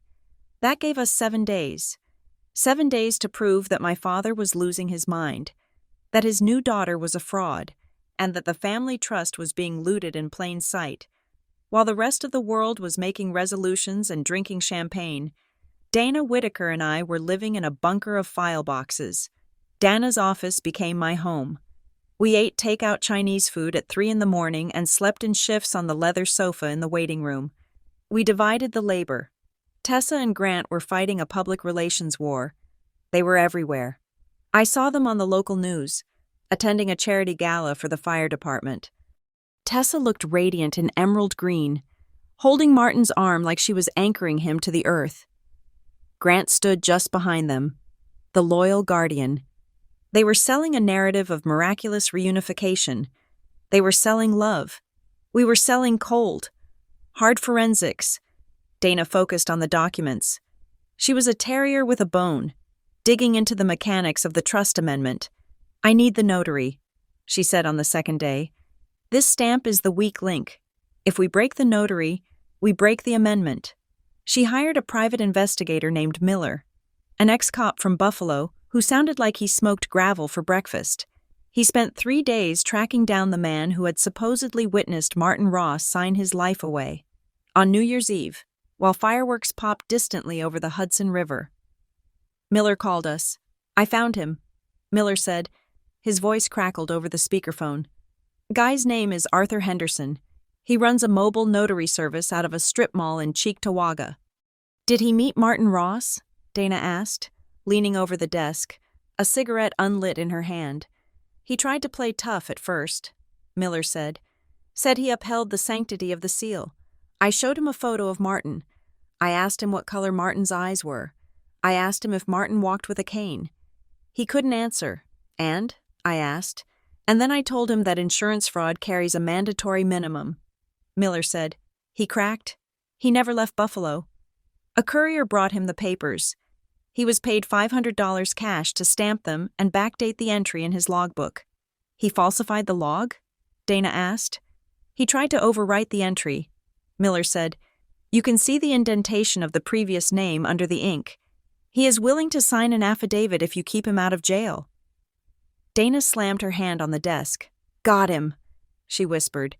It was a victory, but it was a technical one. We could prove the document was flawed. But that wouldn't stop Martin. He would just sign a new one. To stop this permanently, we needed to expose the motive. I took the financial angle. I spent hours staring at the flow of money from Martin's accounts. The $25,000 a week to GS Ventures was just the tip of the iceberg. I dug into the shell company structure. GS Ventures was registered in Delaware, but its primary mailing address was a P.O. box in Cedar Hollow. I cross-referenced the address with local property records. The P.O. box was linked to a rental unit on the south side of town. The tenant? Tessa Vale. I felt a jolt of electricity. Grant wasn't just Tessa's advisor. He was her landlord. He had been paying her rent for 6 months before she appeared at Christmas. I kept digging. I looked at the Cedar Hollow riverfront project, the failing development Grant was desperate to save. I found a list of early investors. Most had pulled out, but one name stood out on the intent-to-buy list from a year ago: Martin Ross. Martin had looked at the condos a year ago and passed. He had told his broker it was a bad bet, so Grant knew Martin. He knew Martin had money, and he knew Martin had rejected him. Grant didn't just stumble upon a long-lost daughter. He constructed a key to unlock a vault that had been closed to him. He used the new daughter story as the emotional lever. He knew Martin's weakness wasn't greed. It was legacy. He sold Martin a dynasty, and the price of admission was bailing out Grant's bad investment. I looked at the numbers on the screen. It was so clean, so predatory. They had weaponized my father's loneliness against him. On New Year's Day, I received a text from Elaine. "He is playing golf with Grant. The house is empty. Please come to the back door." I didn't want to go. The last time I had seen my mother, I had left her weeping on the laundry room floor after she confessed to the hospital swap. I was still infant B to her. I was still the mistake she had kept. But I needed her. If we were going to win in court, I needed Elaine to testify about the settlement. I drove to the house. The sky was a flat. oppressive gray. The Christmas wreath was still on the door, but it looked dry and brittle now. Elaine met me at the kitchen door. She looked terrible. Her eyes were sunken, and she was wearing a bathrobe at 2 p.m. She didn't hug me. She just stepped aside to let me in. "I have something for you," she said. She led me to the kitchen table. There was a cardboard box sitting there. It was an old shoebox, taped shut with yellowing Scotch tape. "I kept this," she said, "in the attic, under the insulation. I knew. I think I always knew that one day the truth would come for us." I reached out and touched the box. "What is it?" I asked. "The proof," she whispered. I cut the tape with a paring knife. Inside, there were bundles of papers tied with string. Old appointment cards from pediatricians, photographs, and letters. I picked up a letter written on heavy cream stationery. It was dated February 1993. The handwriting was Elaine's, looping, elegant script, but the words were not hers. I, Elaine Ross, acknowledge the necessity of the current arrangement regarding the infant in my care. I understand that full compliance with the terms of the settlement is required to avoid public scandal and to protect the reputation of my husband. I agree to sever all inquiries into the biological origins of said infant. I read it twice. It sounded like a confession signed at gunpoint. "He made you write this?" I asked. Looking up at her, "He dictated it," Elaine said. "He stood over me at the desk in the study and told me what to write. He said if I didn't write it, he would put me in a sanitarium. He said I was hysterical. He said I was having a breakdown because I kept insisting we had the wrong baby." She poured herself a glass of water. Her hand shook so bad the water sloshed onto the table. "He gaslit you," I said. "He made you document your own insanity so he could use it against you later." "He is a careful man," Elaine said. I dug deeper into the box. At the bottom, I found a photocopy of a legal notice. It was stamped sealed in red ink, but at the top, clear as day, was the header, Aurora Settlement Agreement / North Lake Memorial. It was the physical copy of what Dana had received by email. But this one had something else. It had a sticky note attached to it in Martin's handwriting. Cost of silence. $200,000. Worth it. I stared at the note. Worth it. He had put a price tag on my identity. $200,000. That was what I was worth. That was the cost of keeping infant B. "You have to give this to Dana." I said, "Mom, this proves everything. It proves he knew. It proves the DNA test he is claiming now is a lie because he knows the truth."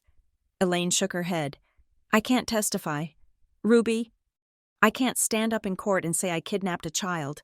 You didn't kidnap me. I said, you kept me.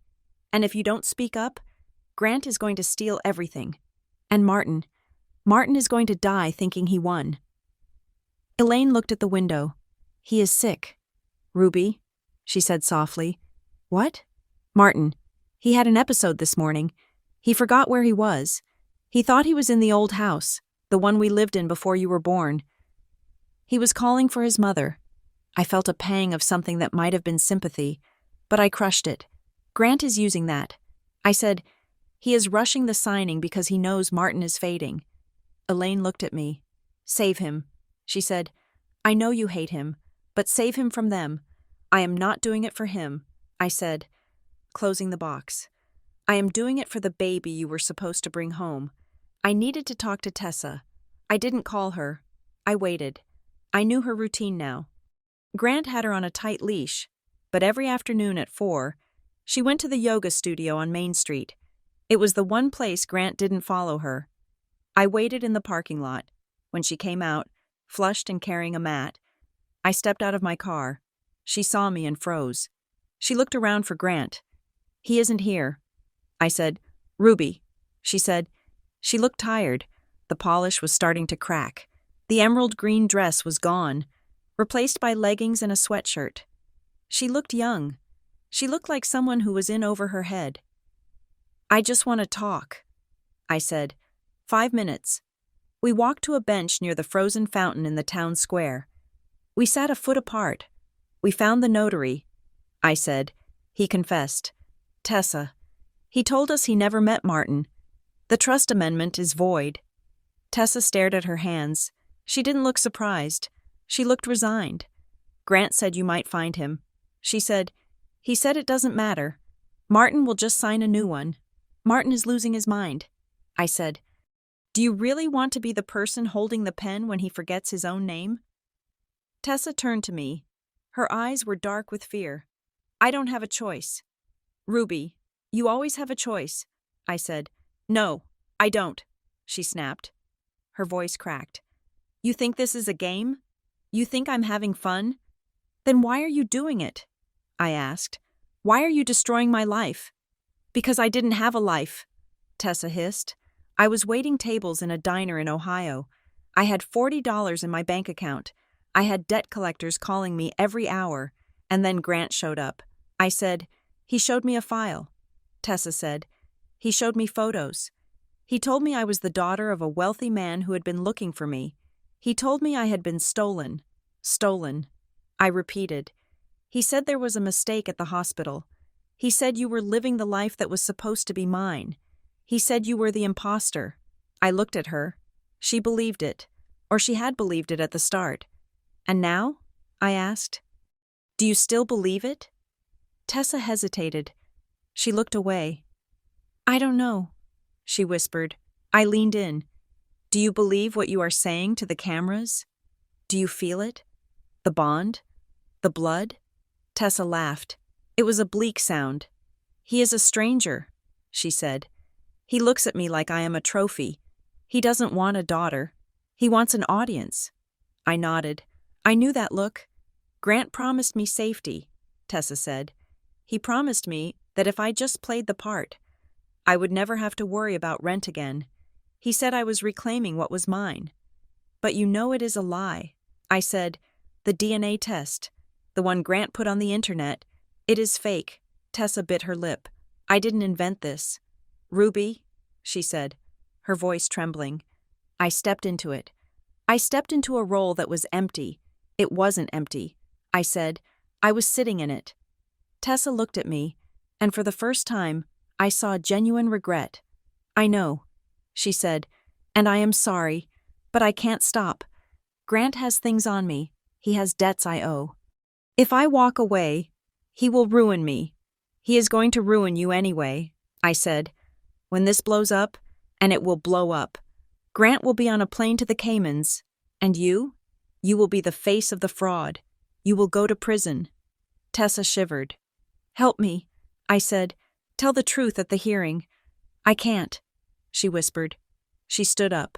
You don't know what he's capable of. She walked away, hugging her yoga mat like a shield. The urgency spiked the next morning. I was at Dana's office when my phone rang. It was Elaine. She was hysterical. They are here, she screamed. Grant brought a lawyer. They are in the bedroom. Martin is sick. He can barely sit up. They are trying to make him sign a power of attorney. Call the police. I said, I can't. Grant took my phone. I am calling from the landline in the kitchen. Ruby, hurry. I hung up and looked at Dana. They are forcing a signing. I said, right now. Dana grabbed her coat and her briefcase. Let's go. We drove to the house at 80 miles an hour. We skidded into the driveway behind Grant's Range Rover. We burst through the front door. I didn't knock. I kicked it open. We ran up the stairs. The master bedroom door was open. The scene inside was a tableau of elder abuse. Martin was in bed, propped up by pillows. He looked gray. His mouth was slack, his eyes wandering around the room, unable to focus. He was wearing his pajamas. Grant stood on one side of the bed. A strange lawyer I didn't recognize stood on the other, holding a clipboard. Tessa was standing in the corner, looking at the floor. Sign right here. Martin, Grant was saying. His voice was soothing, but his hand was gripping Martin's wrist, guiding the pen. Just a signature for the business. Stop, Dana shouted. She marched into the room. Step away from him. Mr. Sutter. Grant looked up. He didn't let go of Martin's hand. This is a private meeting, he said calmly. This is a crime scene, Dana said. We have a temporary injunction. Any document signed right now is a violation of a court order. And looking at the state of your client, I would add coercion and abuse of a vulnerable adult to the list. Martin looked at Dana. He blinked. "Who are you?" he mumbled. "Where is Elaine?" I stepped forward. "I am here. Dad?" I said. Martin looked at me. His eyes cleared for a second. "Ruby?" he asked. He sounded like a child. Grant tried to push the pen into his hand again. "Sign it, Martin. Then you can rest." I reached out and slapped the clipboard out of the lawyer's hand. It clattered to the floor. "Get out," I said. Grant straightened up. He looked at me, and his mask slipped. His eyes were pure, unadulterated rage. "You are making a mistake." "Ruby, get out of my house," I said. "Technically," Grant sneered. "It isn't your house. It belongs to the trust." Dana pulled out her phone. "I am dialing 911, she said. "I am reporting a home invasion and an assault. You have 30 seconds. Grant stared at her. He calculated the odds. He dropped Martin's hand. "Come on, Tessa," he said. Tessa didn't move. She was staring at Martin, who was now picking at the bedsheets, mumbling about the cold. "Tessa," Grant barked. She jumped. She looked at me one last time, apology and fear warring in her eyes, and then she followed him out. We heard the front door slam. I sank down onto the edge of the bed. I looked at my father, the man who had terrorized me, the man who had bought me. He looked small. He looked broken. "Who are they?" Martin whispered. I took his hand. It was cold. "Nobody." "Dad," I said. "Just ghosts." That night, on the eve of the hearing, I sat in my motel room. The adrenaline had faded, leaving me hollow. I realized something as I stared at the water stains on the ceiling. I wasn't fighting for the inheritance anymore. I didn't want the money. I didn't want the house with the rearranged photos. I didn't want the name Ross. I was fighting because for 33 years, I had been a prop. I had been the infant bee that solved a problem. I had been the quiet daughter who fixed the printer. I had been the buffer between Martin's ego and Elaine's guilt. I was done being used. I was done being a character in their story. I wanted to write my own ending. There was a knock at the door. I stiffened. "Grant?" I looked through the peephole. It was a courier, a bike messenger with a helmet. I opened the door. "Ruby Ross?" he asked. "Yes. Sign here." He handed me a thick, rigid cardboard envelope. It was marked confidential and urgent. I signed for it. He left. I sat on the bed and opened it. It was from a laboratory in Massachusetts. Genomic Truth Partners. I hadn't ordered this. Dana hadn't ordered this. I looked at the client name on the order form. Client: Martin Ross. Date ordered: October 15th, 2025. October. 3 months ago. Before the trust was changed. Before the reunion. Martin had ordered his own test. He had done it secretly. Before Grant fully took over the narrative. He had sent a sample, probably Tessa's, maybe from a glass she used, and his own. He wanted to know the truth before he signed the papers. But Grant must have intercepted the digital results. He must have told Martin it was a match. But the lab had a protocol. They sent a hard copy to the billing address, and since Martin's mail was being forwarded to the house, and I had intercept instructions with the post office as part of the legal dispute. No, wait. The address on the envelope was my motel. I looked closer. There was a sticky note on the report. Found this in Grant's briefcase. You deserve to know. T. Tessa. She had stolen it. She had found the real report that Grant was hiding, the one he was going to destroy, and she had sent it to me. I opened the report. I scanned the rows of alleles, the numbers that defined a human being. Probability of paternity, 0. 0%. I stared at it. 0. Martin Ross was not Tessa Vale's father. I read it again. If he wasn't her father, then the hospital switch story was a lie. If the switch was a lie, then I wasn't the wrong baby. I wasn't infant B. I stood up, the room spinning. If Tessa wasn't the daughter, and I wasn't the daughter, then who was the baby in the Polaroid? Who was the baby Elaine held? I looked at the settlement agreement in my mind. Identity misassignment. And then the truth hit me. It hit me so hard, I had to sit down. There was no switch. There was no other family. The mistake at the hospital wasn't that they gave the Rosses the wrong baby. The mistake was that the Ross baby, the real infant A, had died. And Martin, unable to face the loss of his legacy, unable to face a dead son or daughter, had arranged a replacement. He didn't swap us. He bought me. He bought an unwanted baby from a struggling waitress to replace the one that died. Tessa wasn't the other daughter. She was just a grifter Grant had found who looked enough like Martin to pass. But I was the purchase. I looked at the 0% again. Martin Ross had no children. His legacy was a graveyard, and I was the tombstone he had engraved with his own name. The courtroom smelled of floor wax and old wood, a scent that I had always associated with justice, but now recognized as the smell of bureaucracy waiting to happen. The air was dry, recycled, and heavy with the tension of a storm that had been brewing for 33 years. I sat at the plaintiff's table, my back straight, my hands folded on the polished oak. I wore a gray suit, armor for the modern woman. Next to me, Dana Whitaker was arranging her files with the precision of a surgeon laying out scalpels. She did not look nervous. She looked hungry. On the other side of the aisle, the defense table was crowded. Martin sat in the center, looking diminished. His skin was the color of parchment, and his eyes darted around the room, unable to settle. He looked like a king who had lost his crown and could not remember where he had put it. Tessa sat to his right, wearing a modest blue dress that whispered innocence. She stared straight ahead, her jaw set, and behind them, leaning against the rail like a bodyguard, was Grant Sutter. He looked bored, checking his watch, exuding the confidence of a man who believed he had already won. Judge Holloway entered. We stood. We sat. The ritual began. "Ms. Whitaker," the judge said, peering over his glasses, "you filed for an emergency injunction based on fraud. That is a heavy word. I trust you brought more than speculation today. We brought the truth." "Your Honor," Dana said. She stood up, holding a single piece of paper. "We are not here to debate the emotional intricacies of the Ross family.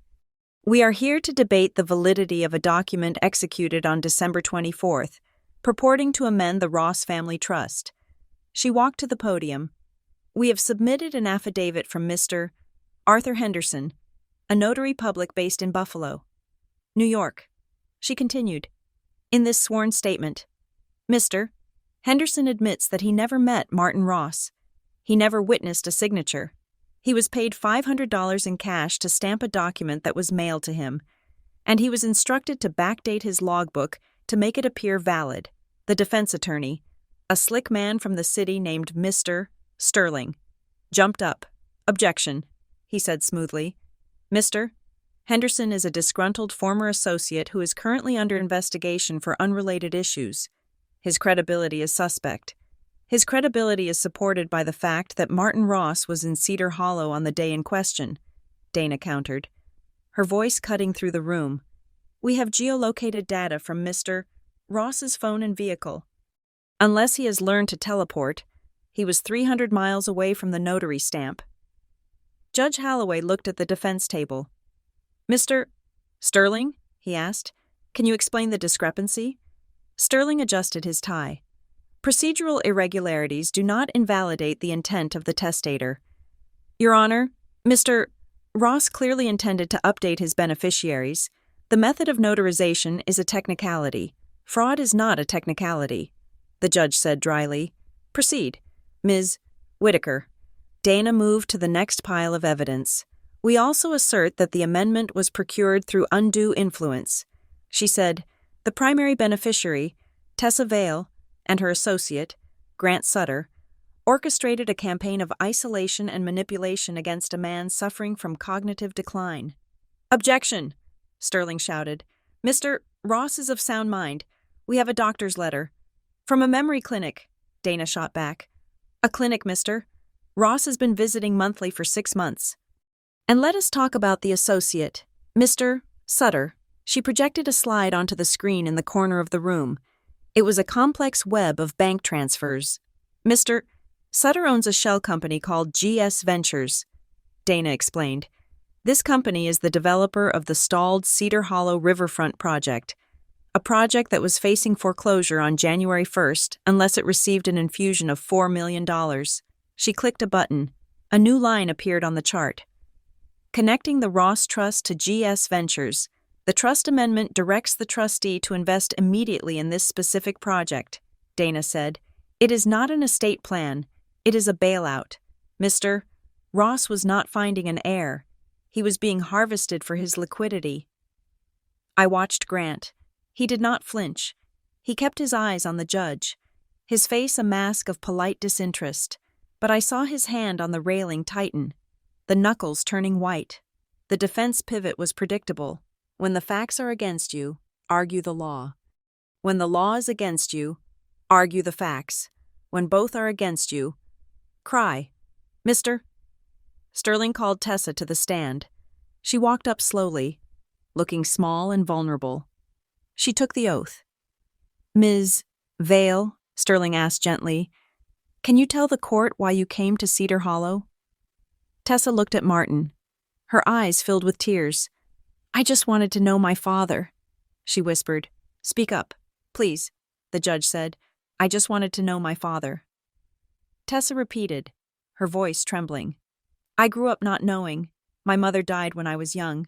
I found some old letters. I realized who he was. I didn't want money. I didn't know he was rich. I just wanted to look him in the eye and see where I came from. Sterling nodded sympathetically. And how did Mr. Ross react? He was wonderful, Tessa said. She sniffed. He told me he had been looking for me. He said he knew instantly. He said it was like a piece of his soul had come back. And the trust? Sterling asked. Did you ask for it? No. Tessa cried. I told him I didn't want it, but he insisted. He said he wanted to make up for lost time. He said he wanted to secure my future because he felt guilty about the past. It was a good performance. It was heartfelt, emotional, and compelling. I could see the judge softening slightly. It is hard to argue with a daughter's tears. Dana stood up for cross-examination.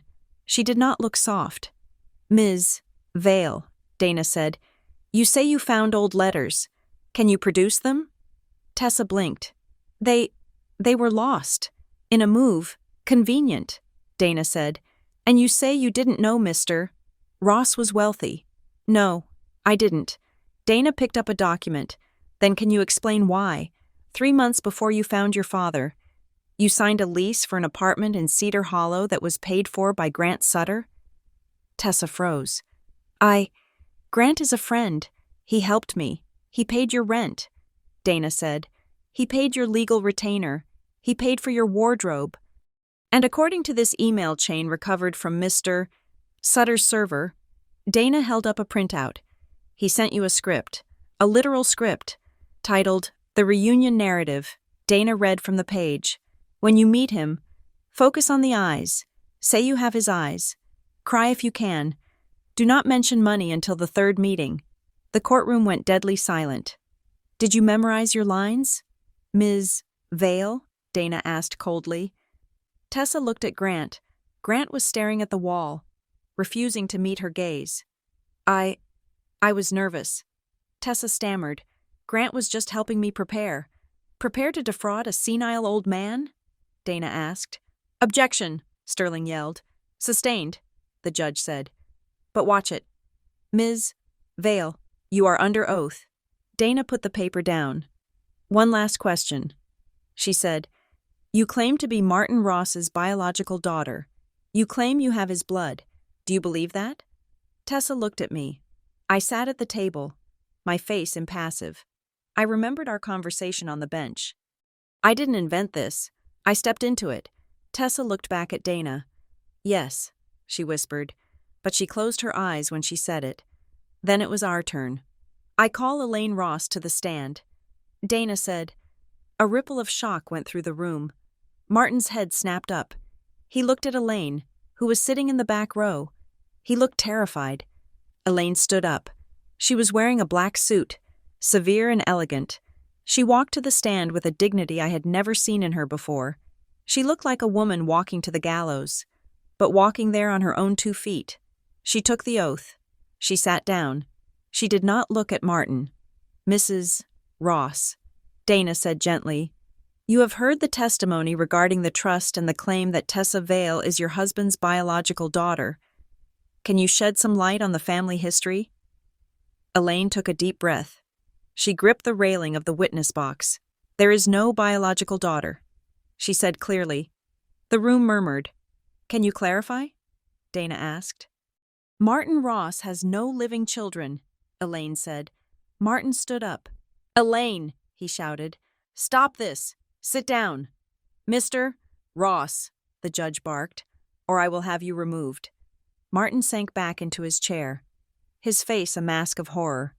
Elaine continued, her voice steady but hollow.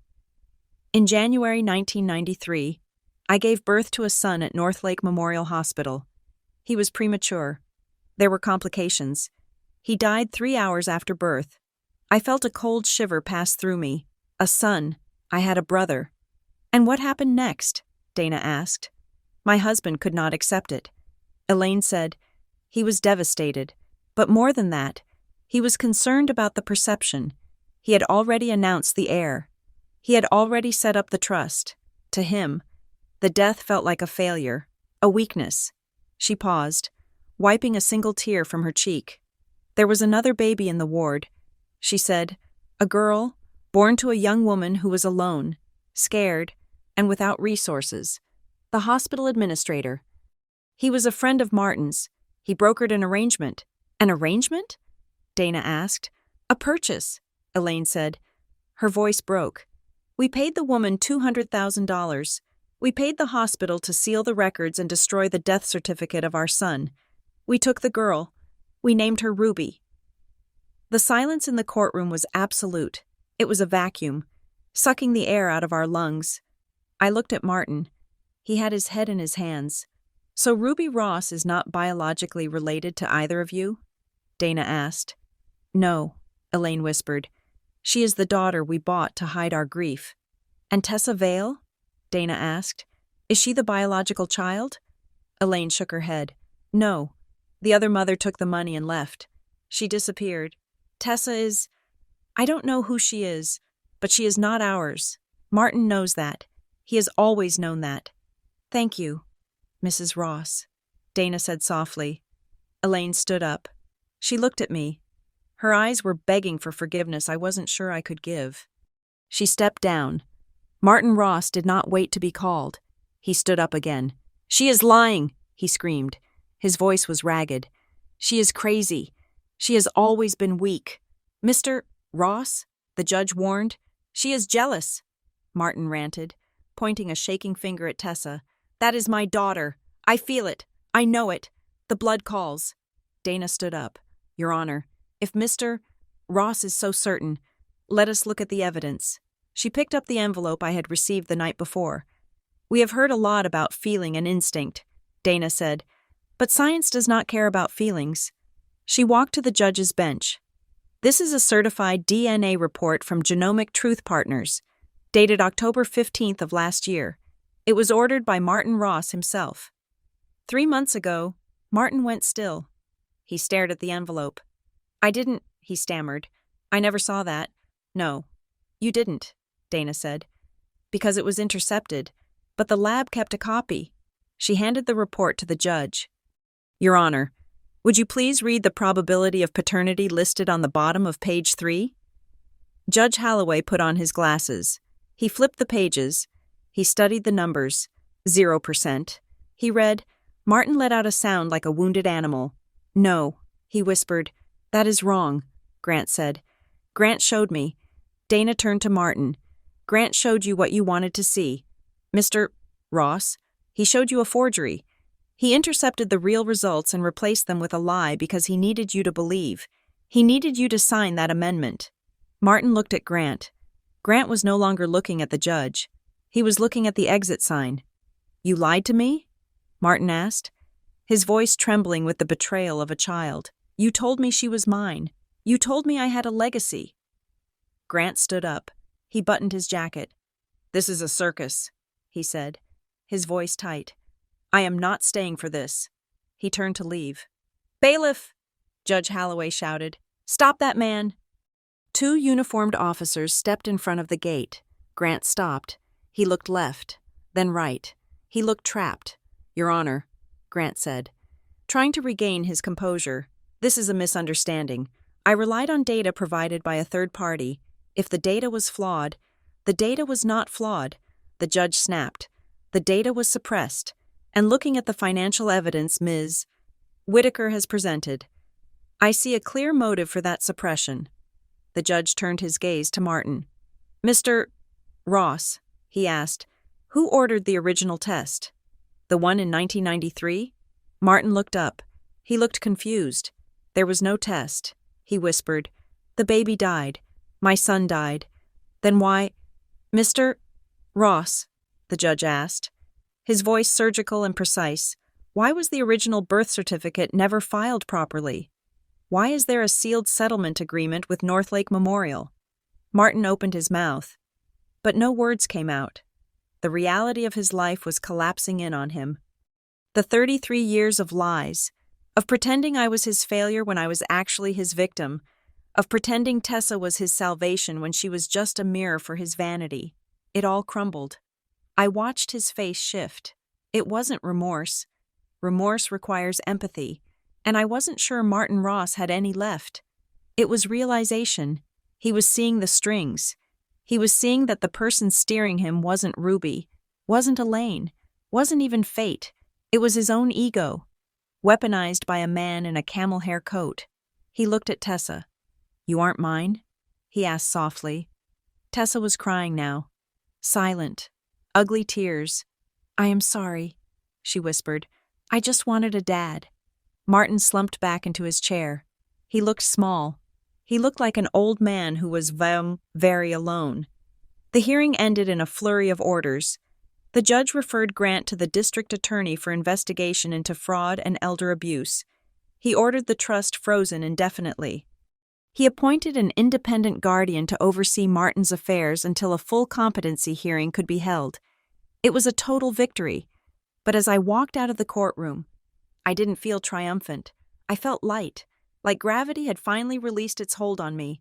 I walked out into the cold January air. The steps of the courthouse were slick with ice.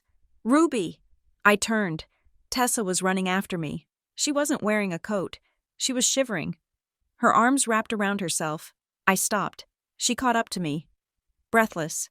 Her makeup was streaked. What happens now? She asked. I don't know. I said, for you? Probably a lot of questions from the police. If you cooperate, maybe they will go easy on you.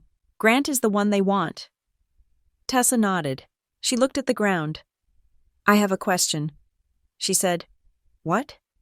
If you aren't his, she said, looking up at me with wide, confused eyes, and I am not his, then why did they pick me?